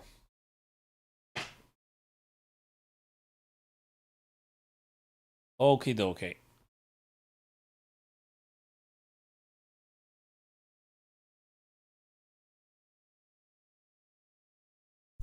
What did... Hey, yeah, he costs so long. Wait a second, let me just go a few. Anirudh, if you're still there. He costs so long, man. I think you did say costs so long, didn't you? F takes. You did say costs so long. I'm gonna do something. I really want to know if 97 was a disaster. I'm sorry for doing this. 97 is not a disaster. It's just minus 0.1. Oh boy, oh boy, oh boy, oh boy, oh boy. So 97 is still playable. But yours was the best. Cost so long. Alright, cover up the whole damn thing. Okay. Sorry, I really wanted to know. I mean, maybe I'm just suggesting a complete blunder. Okay. But yeah. It's but not a huge difference. Well, there's always a difference, isn't it? But anyway, castle long is, on long term, probably the best approach. You got this. If it's this, is this. And this is this. But what do you do about the F2? Do you like the F2?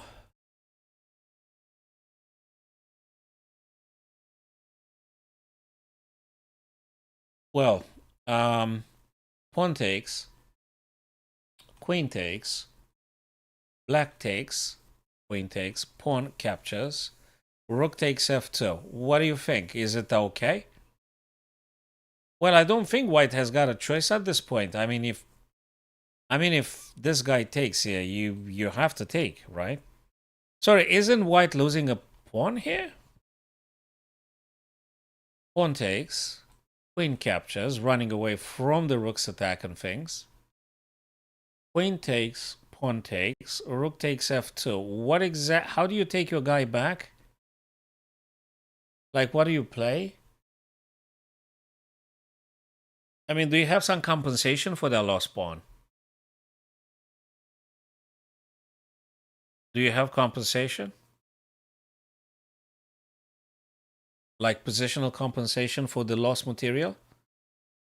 For the lost pawn? Just genuine question, Anirudh. If you're still there, Anirudh.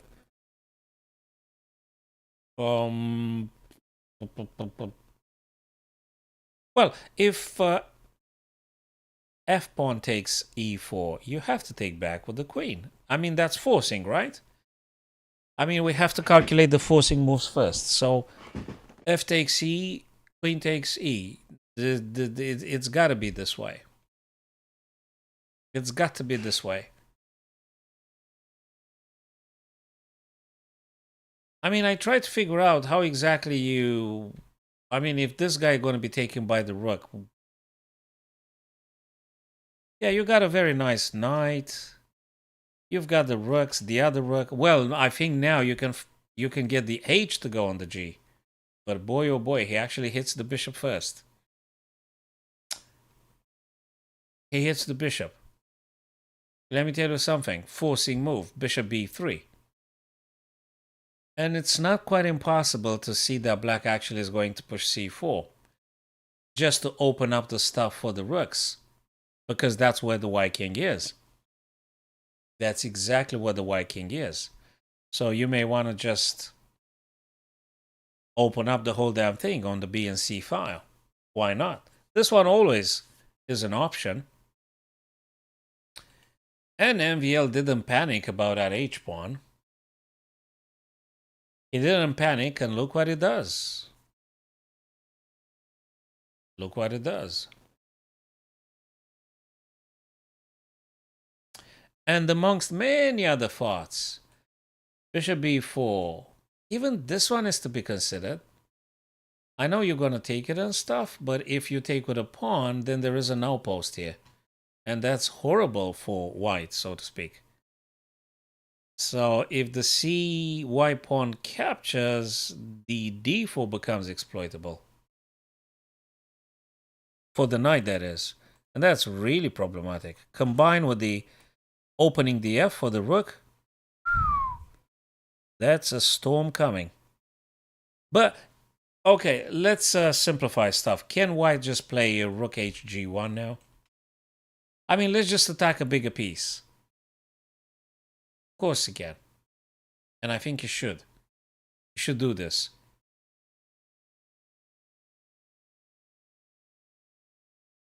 You could also play this and then just get rid of the knight without doing anything here. So let's just try not to panic and play bishop b3. I'm going to highlight the candidate moves. But I guess this one is very strong. This one is strong. You also trade your bishop for the knight. The bishop's going to take, and then maybe you take here? Maybe. Bishop b3 probably, but that's the last I would consider. So bishop b3 would be the last move I'd consider to play. Is the last stuff I would play. Really.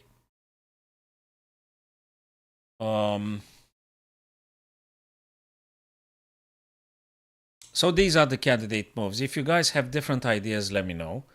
But I personally consider rook hg1, knight e7, bishop b3. And nothing else. I don't think there's anything else. I don't think you want to push h5. That doesn't make any sense. But the other moves, the three moves I highlighted, they do make sense to my understanding.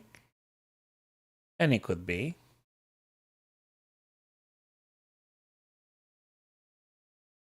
The game is not over. It's actually quite exciting. It's a good game. It's a very good game. Magnus goes lower on time than MVL. Less time.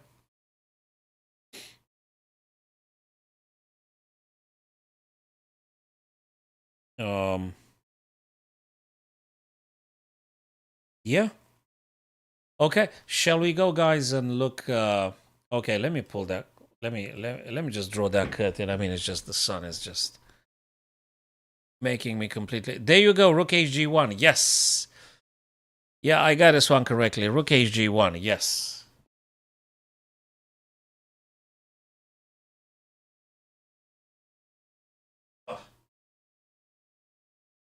Now that's way better. Whew. Way better now. All right, whoa, wait.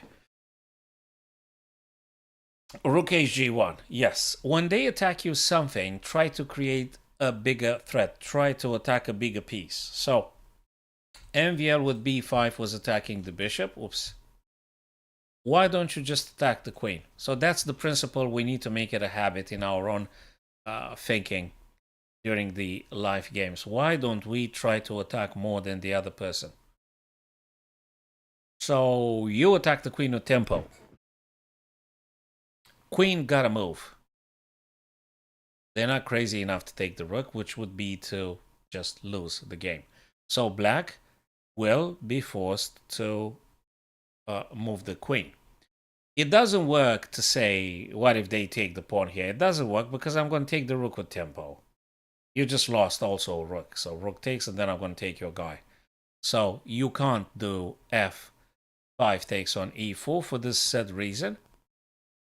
So that is forcing black. What I wanted to conclude is that that is forcing black to move the queen away.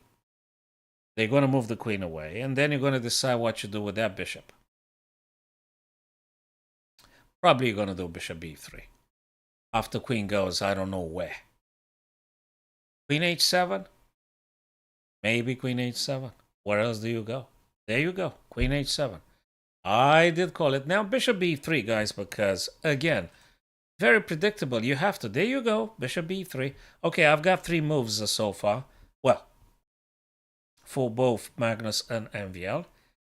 Now we can explore if black is going to push the pawn, if you're going to be C, if you're going to be B, if you're going to be heck this. No, I don't think so. No, that's a disaster. You can't do rook there. I'm talking nonsense. It's just this guy on f6. It's a disaster. You can't play rook g8 with black, can you? Of course you cannot. Of course you cannot do rook g8. It doesn't make any sense. They're not going to do this. Surely they're not going to do this. Okay, where were we?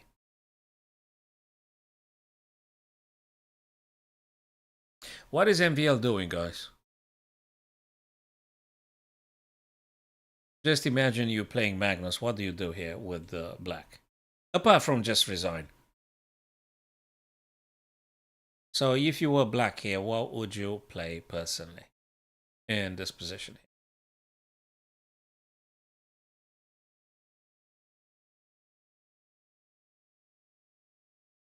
Is he going to do something like rook f7 and a rook a f8?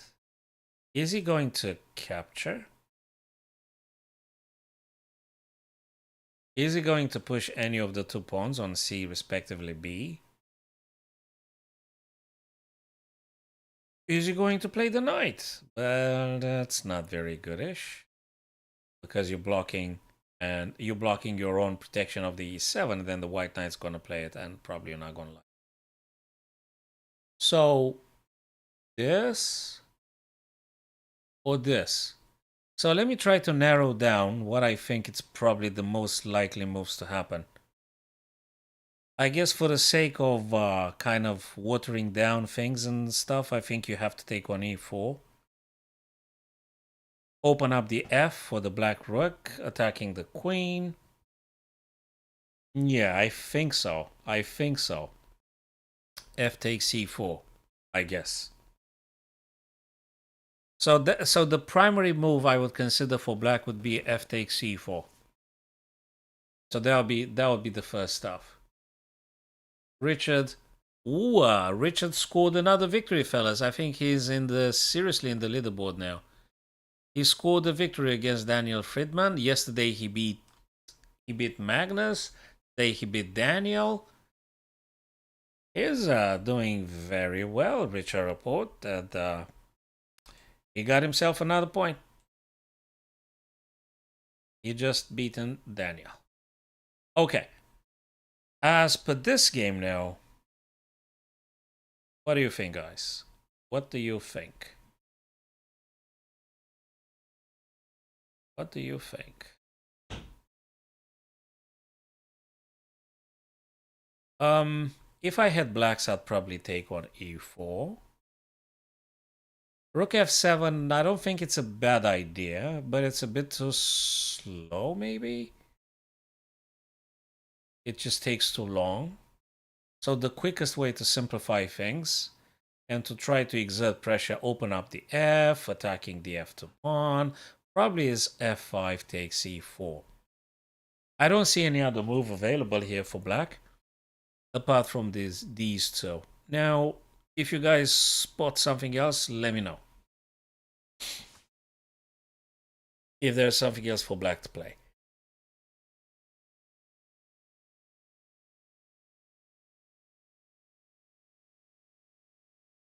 Again, rook g8 can't work because knight f6, and yeah. Okay.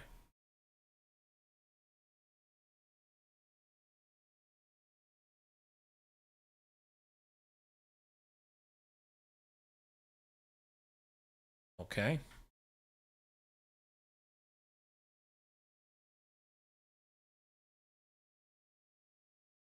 Yeah. I'm gonna go get another cup of tea or something. Okay, let me visit now the Vincent Dingley Rand. They had also an interesting position that had evolved and changed since last time I've seen it. This one means that he probably, Dingley Rand wants to push the pawn. And of course you can't take it because I will take your guy. Now knight attacks the f2.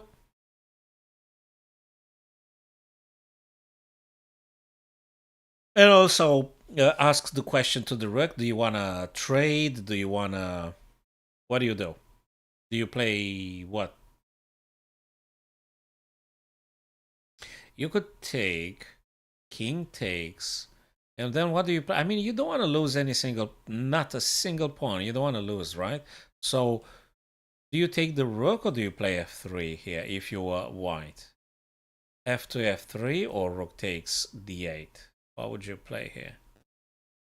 Or there is something else to consider? Or do you play f4? That's just too crazy. Why would you play f4? Bishop f3? Yeah, but you lose f2. That's no big deal. Probably f3. Although, I mean, what else? You don't want to lose the pawn, right? So I think let black take so you can take and then connect your pawns on the C and D file. And just kick the knight away with f3. And you just play like this, f3. So I guess f3 is correct for Dingley Rand to play here. I don't think you want to take the rook. So f3 is playable.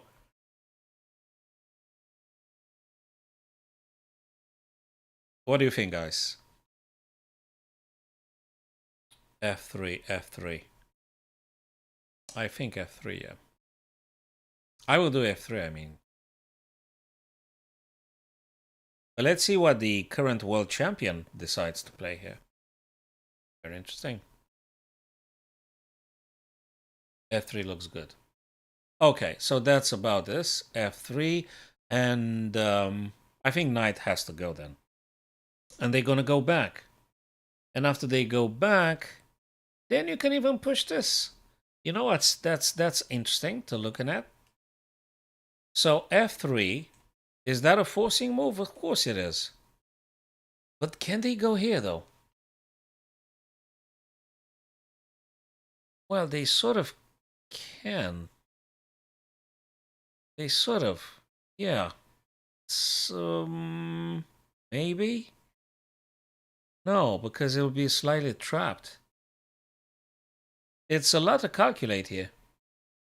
I guess f3 can be played for white. I think white can just do this one safely, f3. And if knight goes on d6, then you can push c5. So f3, knight d6, you push c5. That's awesome because it opens up the bishop's diagonal and stuff. Yeah, so I think I like it. f3 and c5 for white.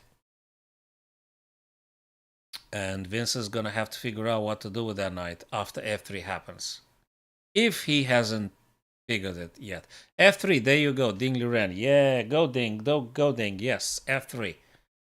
Hey, king's being checked. Ooh. Oh boy, you can't move forward because there is knight c3 and you're gonna lose the game. So king a3. Okie dokie, he figured it out before. That's why he moved confidently and fast. Back to Magnus, and what did this boy do? King moved, bishop b3. What? When the hell? Wait. B5. Okay, we've seen that. Rook hg, king moves, bishop b3, c4. Yeah, okay. I did mention cb or stuff. Bishop b. I'm not sure what that means. And MVL, is he going to take on e or not? Now,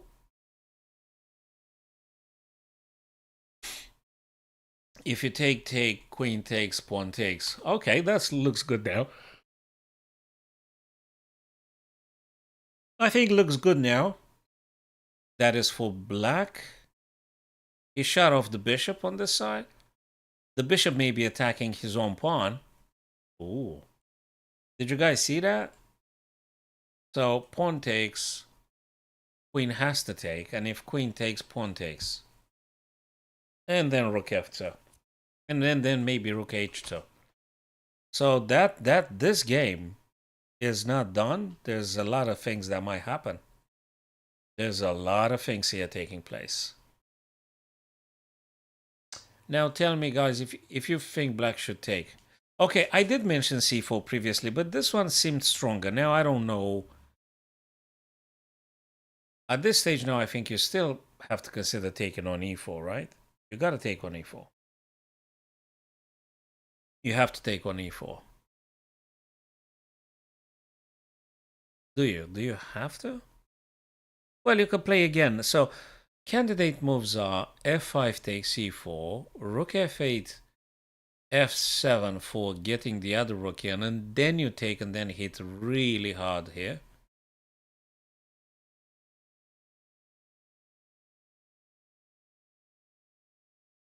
Okay, these are the only two candidate moves the only candidate moves for black. I think I managed to narrow it down. That's the only two ways for black. Either take with the pawn, e4, or rook f7. Pawn takes, I think it's the correct one. Let's see it as a puzzle. You know, you can look at this Super GM playing, and you could imagine it that you had a puzzle in front of your eyes and you're solving a daily puzzle.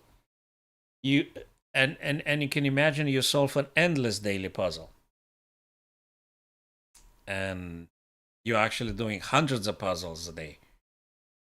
That's what it means. When you're analyzing a game, especially played at this level, with the, the best chess players on the planet, you're actually solving tens or hundreds of puzzles. Apart from you having the satisfaction to correctly anticipated the moves that they play. That's another sort of gratification that might happen, like sort of encouragement, if you manage to identify the moves that they're going to play. Okay. Yeah, I think that's the only two moves for black. Well, I might be wrong. Maybe there is a surprise little move here and I'm not seeing it. No way, sir. He took on e4 exactly as I suggested, guys. He was very forcing. And now question. You take on f2? I think you should. Once you take on f2, there is a sneaky little rook g6 that might be also happening. King's got to play, then you go rook. No, you can. But if you play rook and rook takes and knight takes, you're suddenly going to be winning a piece. Oh boy.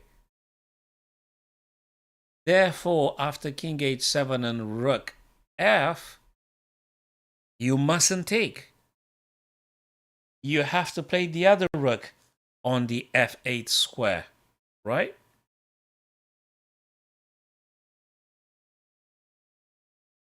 Or play bishop c6. Well, no one said chess is easy, right? It's not easy. Hey, do you know why bishop e8? Because precisely rook g6 must be stopped. It must be stopped. Rook g6. It's got to be stopped. Good stuff is now white can actually do something to not lose the f2 unless you got a stronger way to it. What do you do? Can you do? And there is another thing, not just rook g6. You also want to be very careful with this and that.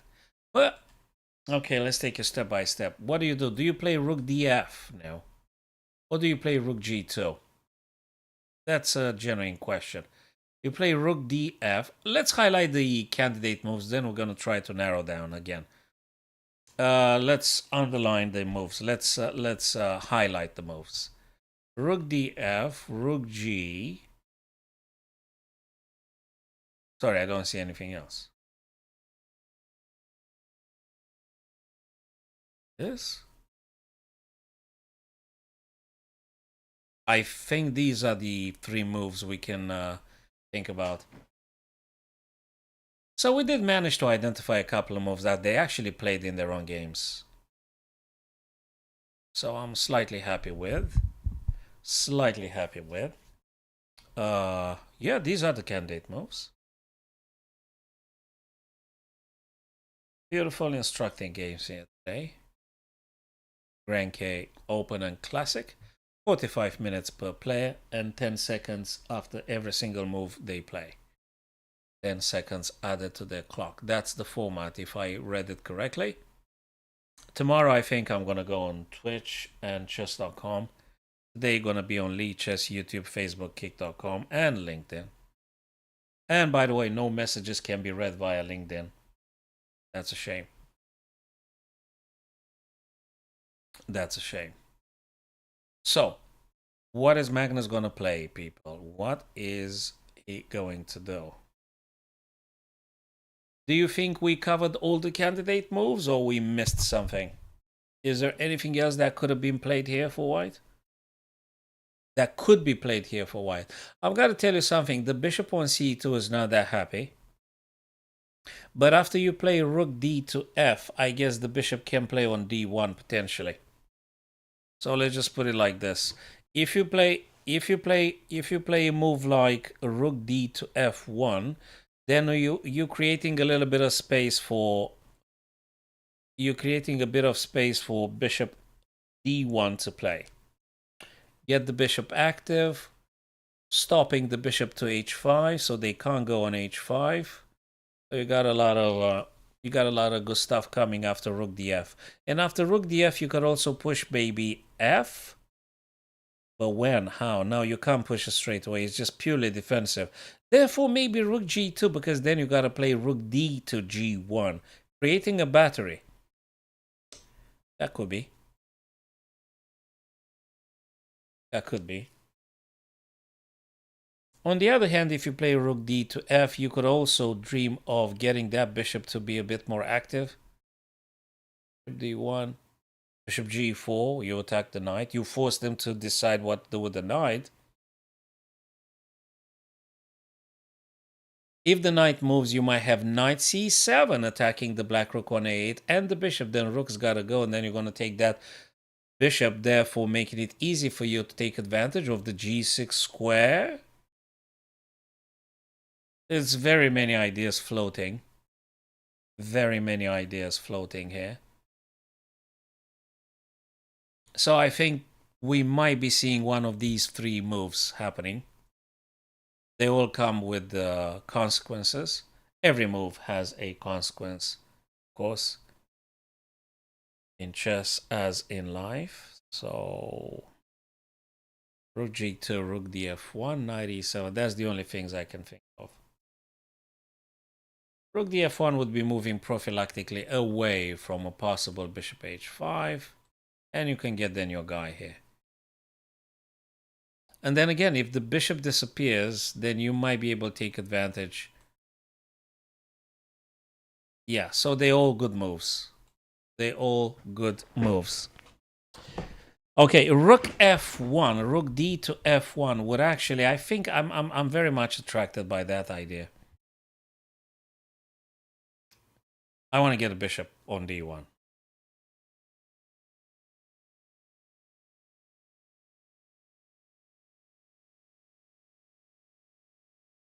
Knight e7 worth investigation. Why do you think Magnus Carlsen goes now below 7 minutes? Because he's probably calculating all the stuff that we mentioned. Knight e7 would be good because then you can force a bishop trade with knight g6, check some forks, and then bishop must take, rook must take. And boy, you tell me if that's not good. You know, knight e7, rook takes f2, just considering that they grab your pawn, right? Okay. Knight g6,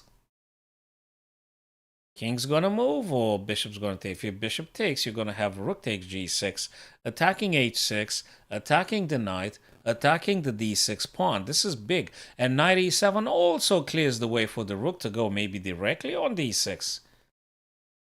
So I think white might have all these candidate moves. I think are good. I think if we switch on the software, they're gonna be indicating probably at least one, if not all three of them. Which one is the strongest? We can debate on that. I think the f2 pawn can be just given. Can they? I think just probably white should leave the f2 pawn and just go for a bit more attacking, probably. So, yeah. Okay, all these three candidate moves are good and they come with good stuff for white, but yeah. Maybe knight e7. After all, maybe knight e7. Maybe knight e7. Maybe. Okay, feel free, guys, to type in your candidate move. If you see better stuff, and I'm sure you do see a lot of good stuff, please do let me know. Oh, that's for okay. But that's what I'm considering here, and I think it's good. And I think we can just go back briefly and see what the other guys are doing. That means Ding Liren and Vincent Keimer, they had an interesting position. So we're going to leave this one for now, just for a few sec. Let's go and see what the current World Chess Champion plays. Okay, we've seen, I think, where were we last time? We were somewhere here. Bishop, knight plays, bishop c2, knight attacks, rook has to take. Well, it doesn't have to, but bishop to e4. That's a draw, right? That's a draw. As long as you do not allow the black knight to go anywhere and do nothing, any trade, I think it would be leading to draw. Yeah, I think this one is a draw. Okay, there's a dub. Okay, let's put it this way. There is something to discuss here, guys. So I think you want to push now. No? You took. Okay.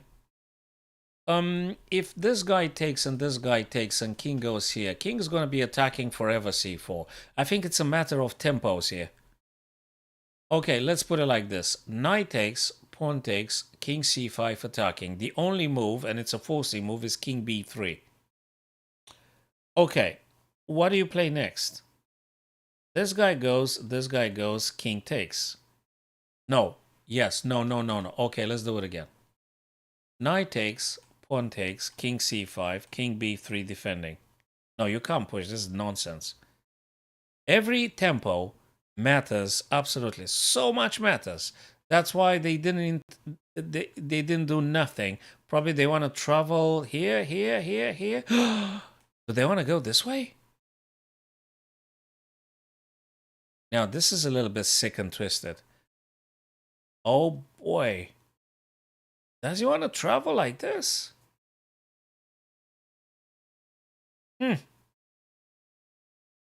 This is very interesting by Vincent Keimer. Moving the king away from the center to do a long journey, odyssey on the king side. I mean, it just dawned upon me when I saw king e7, I was wondering, the heck you want to do? It sort of makes sense, especially if you consider knight can remove the bishop whenever they want. All the black squares are on dark squares, therefore the bishop can't target them. Very important to keep in mind as an endgame principle. So black pawns can't be attacked by the bishop. And black king can travel and go for the h's pawns. Guys, this is really good. For black, that is. You can't even push f because this guy is completely dead. So white can't push f in order to play bishop f3 and say, oh, I'm going to defend my guys like this. And if you do this and that, you're going to give up on the d3 square. So it's not that easy. It's beautiful and also instructive, this chess endgame. Dingley Ren, current World Chess Champion with Vincent Keimer. Very nice idea with king e7. I mean, I think I'm seeing this correctly. I hope I'm seeing this correctly. King f7, king g8, h7, h6, go for the h5, h4 and stuff. That is so good. That's good. I like it. It might be very well that that's the intention. It might be that that's Vincent's intention here. It could be.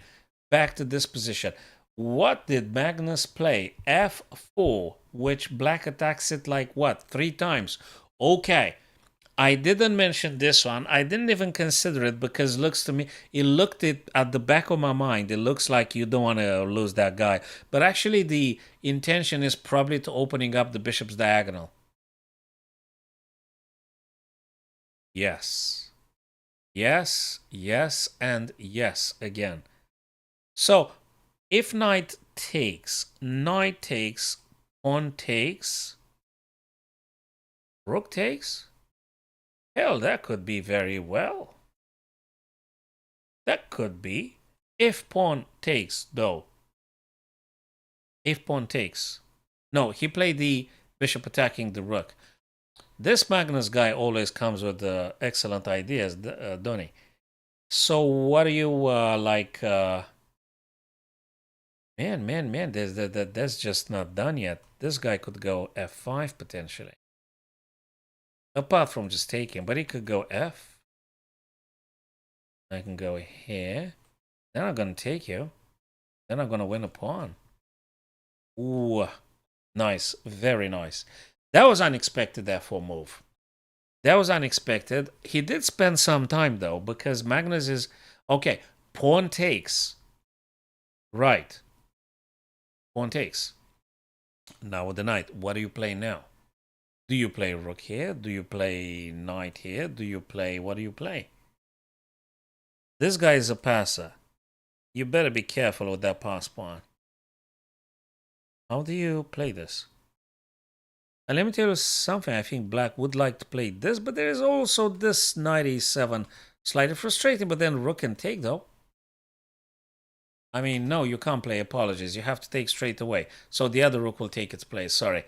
So if this happens, you can't play knight e7. Disaster. Of course, that's a blunder. That's not going to happen. Apologies. It's going to be probably rook takes, rook takes. Attacking the other rook. What? Sorry, what? Guys, wait a second. What the heck am I missing? Knight c7?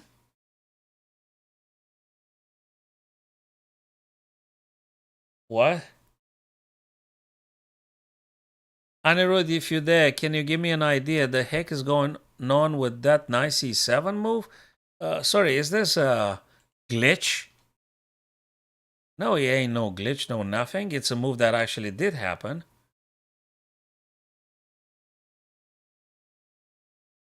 Knight c7.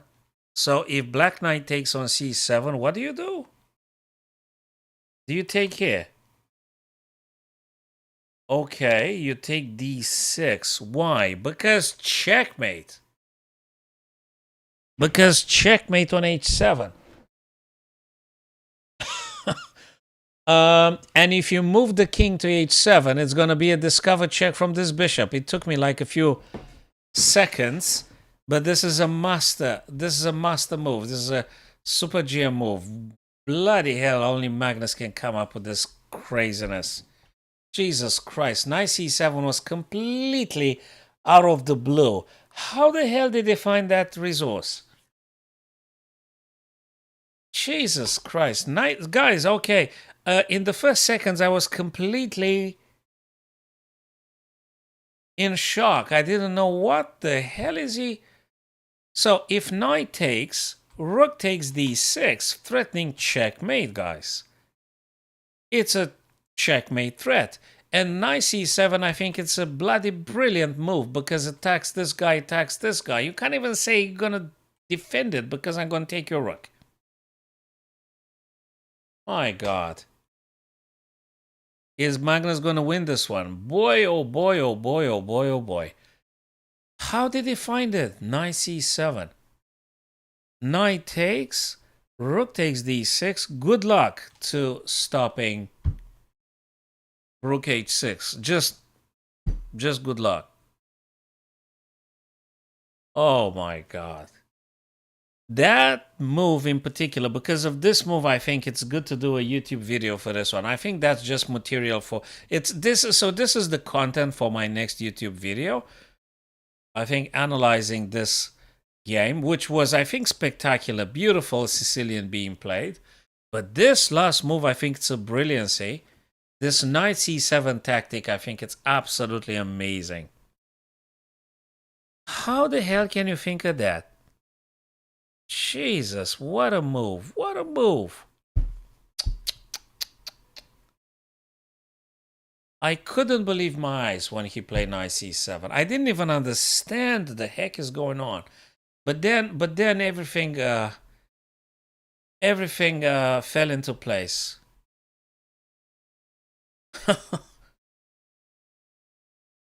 That's just spectacular. This is just a spectacular knight sacrifice. My God. My God, my God, my God. Okay, not over. Was beautiful. Nice journey here. Takes.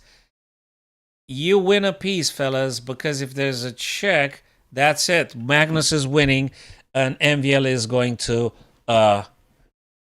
Okay, there is still something happening because of this pawn coming down, I guess. But that's just so... I don't know. Maybe you could. No, you cannot because there's this guy here.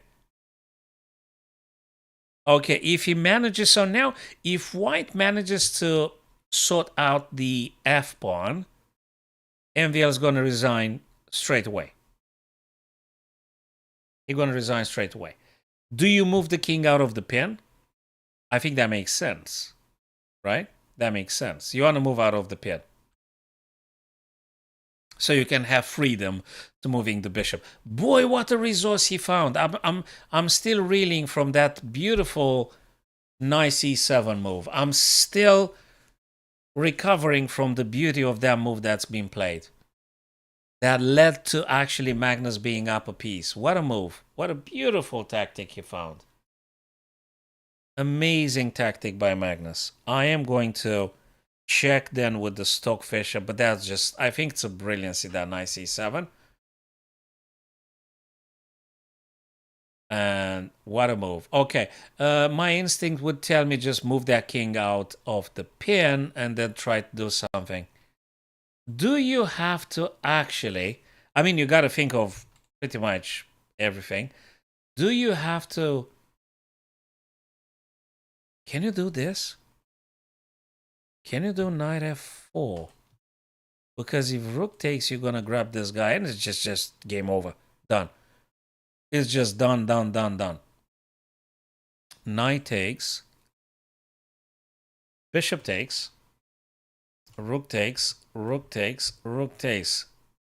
And rook takes. It's not quite over. So probably knight f4 is a bit premature. Knight f4 is a bit premature. Maybe you gotta do king c2? King c2, this guy comes down. Then you can take here. Then they're gonna come down again. Then you could do a check. No. I'm talking nonsense. This guy is hanging. Wait a minute. So again, king c2.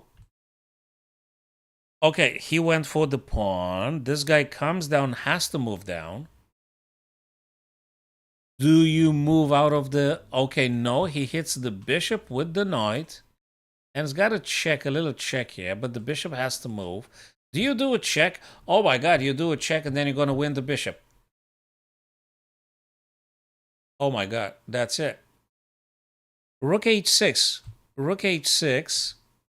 Whatever king goes, it's going to be on the g. Then check and I'm going to take your guy. That's it. You're going to resign now. After rook h6 being played... Sorry, am I missing stuff? Again, which, I mean, it could be. But it looks to me like rook h6 is incredibly playable here now. And you're going to take another piece. And that's it. Really. That's just it. Right? Rook h6, king g7, rook g6 check. King plays whatever. Rook takes g4. Is there anything else?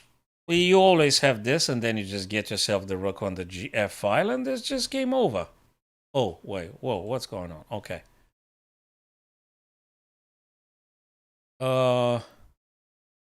Yeah, rook h6, right? Have I missed something? Magnus is on 30 seconds. I think he needs to decide what to play. Rook h6, right? Tell me I'm correct. Well, I guess if it was myself in this scenario, I would probably take on h6. You're going to get 10 seconds after he plays the move. That's a little bit intense. It's very psychological. I think white is supposed to be winning if you find the correct stuff to play here. He could also do... No. You got to play h6 and take the bishop then. After rook g6 check. Boy, oh boy, oh boy, oh boy, oh boy. He didn't take on h6. He played knight g6. He must have calculated the different stuff. But what? Why? Does he want to play this and do this and that? I don't know. I don't know. We need to check with the stockfish afterwards because that's just so tactical. Maybe.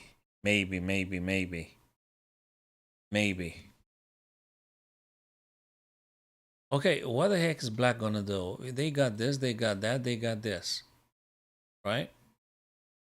So what do you play beyond that point? Do you like play this? Then you're gonna go here. So, well, you still have to do this. I mean, of course you have to do this. No, he moved the king out of the pin. No more pin. No more pin. So white should be winning, right? I mean, we knew that after knight c7 that white is supposed to win. But because it's ending and because there is a few seconds, given the fact that yesterday Magnus blundered the full piece, but now I don't think he's going to do that anymore. I think he had enough of blunders. I think Magnus had enough of blunder. I mean, he makes a blunder once every 5 years, right? It happens.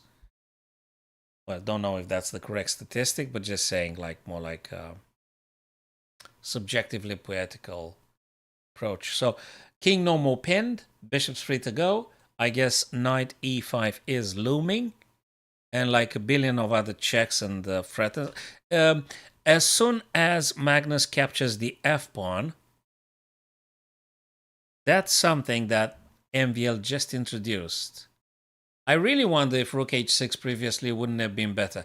Okay, knight e5, we did anticipate that. I did say this. The problem is after you take, the guy is going to take with this. You're going to have actually 2 pawns you got to be facing. Can you do check though? So I think you gotta play the correct way, I think, is rook g6. King's gonna... Okay, he moved down the board now.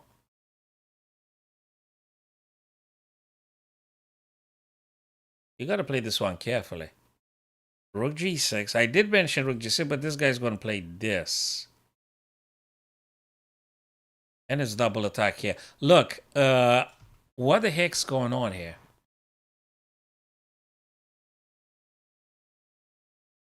He's gonna play king h7. What have you got?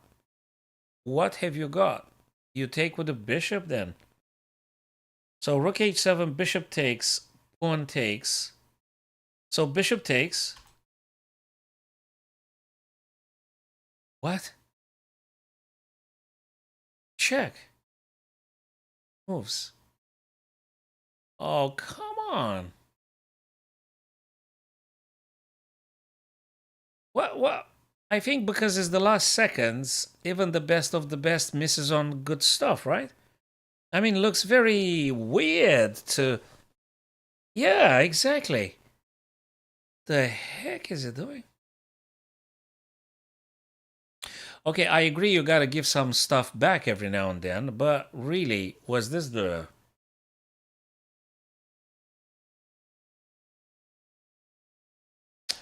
Do you know what's the interesting stuff the more you look at it? If move the rook here, rook's gonna take, and problem solved. With the f-pawn advanced past pawn, whatever you move, the guy's gonna take here. You move the bishop now. You don't take, because if you take, the guy's gonna take with this guy. So king goes double attack here. Okay. He's simplified. He's gonna take the f2 pawn. Definitely is worth a video, my chess friends. This game in particular definitely deserves a 15, maybe 20 minutes YouTube video with all the stuff explained as much as possible, though. So double attack on the f2 pawn now. You can't check or anything, just doesn't mean it. I mean, you could. Hell, you could even go for this. No, you cannot, because rook takes and defense, so it's not going to work. But you could do a check, but then king's going to take. Well, what king's going to take? You're going to take here.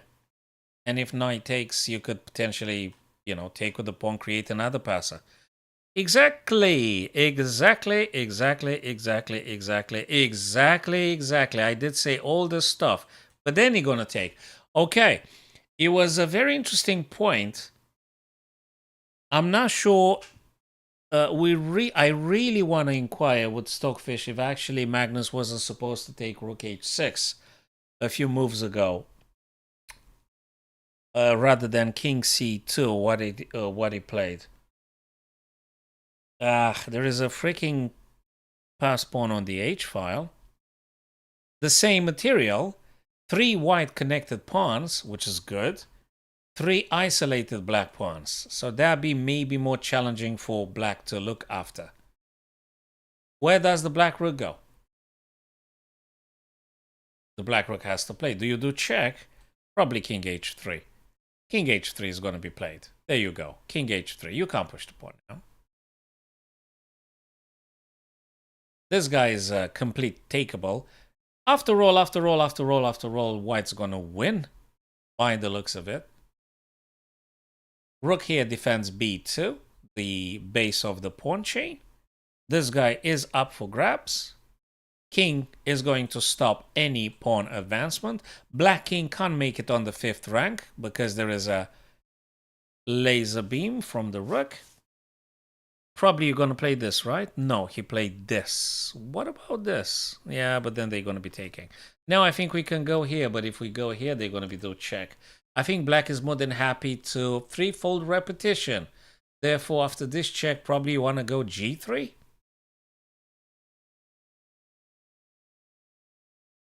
Yeah, he did go. He did go E. He did go g3, exactly as we said. Yeah, now good luck with trying to stop everything all the time. Good luck. What about this, though? Or this? Fair enough. Fair enough. 2 versus 2. Magnus had something, I think, winnable after knight c7 brilliancy. I'm going to inquire with the engine. I really want to know. And maybe prepare the webcam and something. Maybe we're going to shoot another quick YouTube video about this particular game, but I have to analyze it first and get all its intricacies. Okay. I guess king can go after, but, you know, he goes this way. And it might be this way. Now, if you keep grabbing those guys, going to be a draw. So Magnus either retains what pawn? One pawn. Because if you take all the pawns, it's going to be king rook versus king rook. That means it's a draw. I don't know, guys. It could be a draw. Now, that could be a check forcing the black king back, but not quite over. I think it's very instructive, very beautiful, very nice. I think due to the time pressure, maybe Magnus missed something. He might have missed something. All in all, I think it's superb. It's beautiful, spectacular. That's how we like it. Very good. Finally, they found a compromise to keep him playing and others. Okay. This is a check first, okay. If we do this for the checkmate, MVL is going to do this, then you're going to have to play, and then you're going to go one more time. I don't think you want to do that, therefore rook must come on h7 ASAP. ASAP. Whoa, he didn't do that. Apologies. Let me refresh quickly. White is going to play rook h7, right? You can't mess with this. You absolutely cannot mess with this pawn. There you go. Rook h7. Play this for a checkmate. And MVL is not going to see it. He's not going to see it, right? So king d6 for checkmate in the move. c4. c4. He pushes. He wants to push. And he wants to keep the king to defend this guy. I mean, he's going to probably lose the a pawn. And Magnus going to try to convert this guy on the c file after the h had been taken. So he going to take the h, he going to give the a, and he going to try push the c pawn, cutting off the king completely. So he going to go with the a now. He going to go with the a pawn. That's what he going to do. No, he goes with c. He goes with both. What could be better than just go with both pawns? This guy is completely blocked for now, so it's not going to happen. Rook keeps the h black pawn under scrutiny, and he pushes these two guys. Well. What do you do? If you do this, it does... Okay, this guy's going to fall now. There you go. You're going to go for the a. No? Ooh, can we do h6? This is not easy, that is. It's many things. I think you want to cut off the king, right? You got to cut off the king, forcing this guy here. Maybe you're lucky enough to playing this.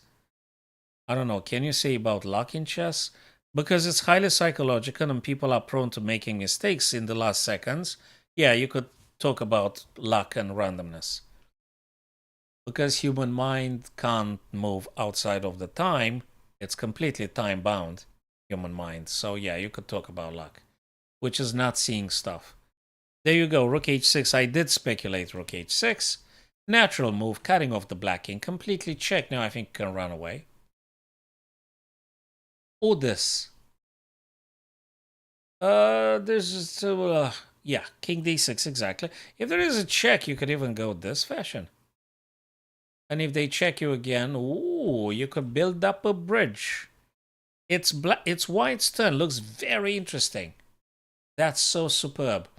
If there is a check here, I think you can even look at that. And then you win. If there is rook e1, it's rook e6. And I think you win. Well, easier said than done, but you just built up a bridge there. Two passed pawns on A and C files, moving up for promotion. They want to be promoted into queens now. Let's see. Hey, what is guy? What do you play? Do you play rook b6? Do you play rook b6? I don't know what else to play here. If you move the king, they're going to keep checking you. I mean, you just... And if you're not careful, you might get absolutely skewered and done. So you can't move the king. Probably rook b6. Probably rook b6. Probably this. That doesn't mean they're not going to go for this, though. Yeah, they could. So what do you play with white? Reminding you guys, 45 minutes per player, 10 seconds increment. What is white doing here? How do you win this? You win it or you just draw it? I think after knight c7, as I said, Magnus must have had something, but... Now it looks very difficult to convert. How are you going to do it? You can't move the king on the 6th rank because you're going to get skewered. Rook b6 going to be met with exactly, so... How do you do after rook e5? There you go. Didn't we say it?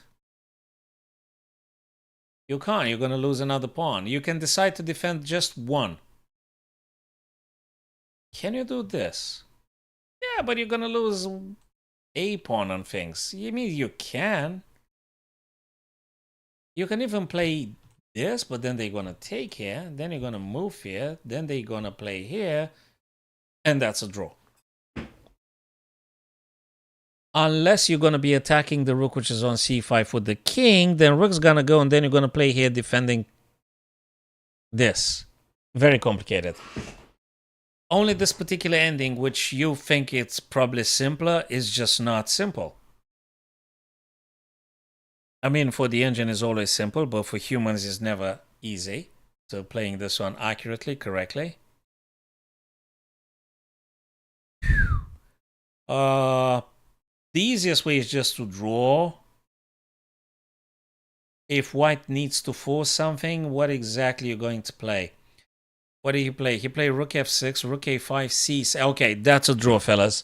Very briefly. I mean, like super briefly. No. That was a hell of a game. Right. Let's see that. Look, man, Magnus was winning. He did play the most spectacular brilliancy ever. He was supposed to win, and he messed it up due to time pressure. So that was a fabulous game by Magnus. The heck... Bishop d1, the only correct move. Okay. I just want... Okay, so he's still supposed to win big time. He's gonna be so upset. No, rook h6 draw. Knight h5 is the correct... What? Okay, this is incredibly difficult to see it. Knight h5, because if bishop takes, you're gonna play check, and then you're gonna take the... Knight h5 is incredibly difficult. Especially when you're like 1 minute. He played this. Okay, now it's getting a draw. Oh, man, now it's getting a draw. That knight c7 was an absolute brilliancy. He wasn't able to capitalize, though. He's going to be a little bit upset on himself. All right, fellas, we got to cut it short here. It's been a long stream now. Thanks very much. Guys, I think tomorrow I'm going to go on Twitch. I think tomorrow I'm going to be on Twitch and chess.com. For the same GRENKE thing, round 5, right? Or 6 or something. Yeah, around 5 and 6. Thank you guys. Enjoy your evening. Thanks very much. Subscribe this YouTube channel, fellas. Follow me on Twitch and Facebook. And we're going to be seeing each other again tomorrow. Thank you.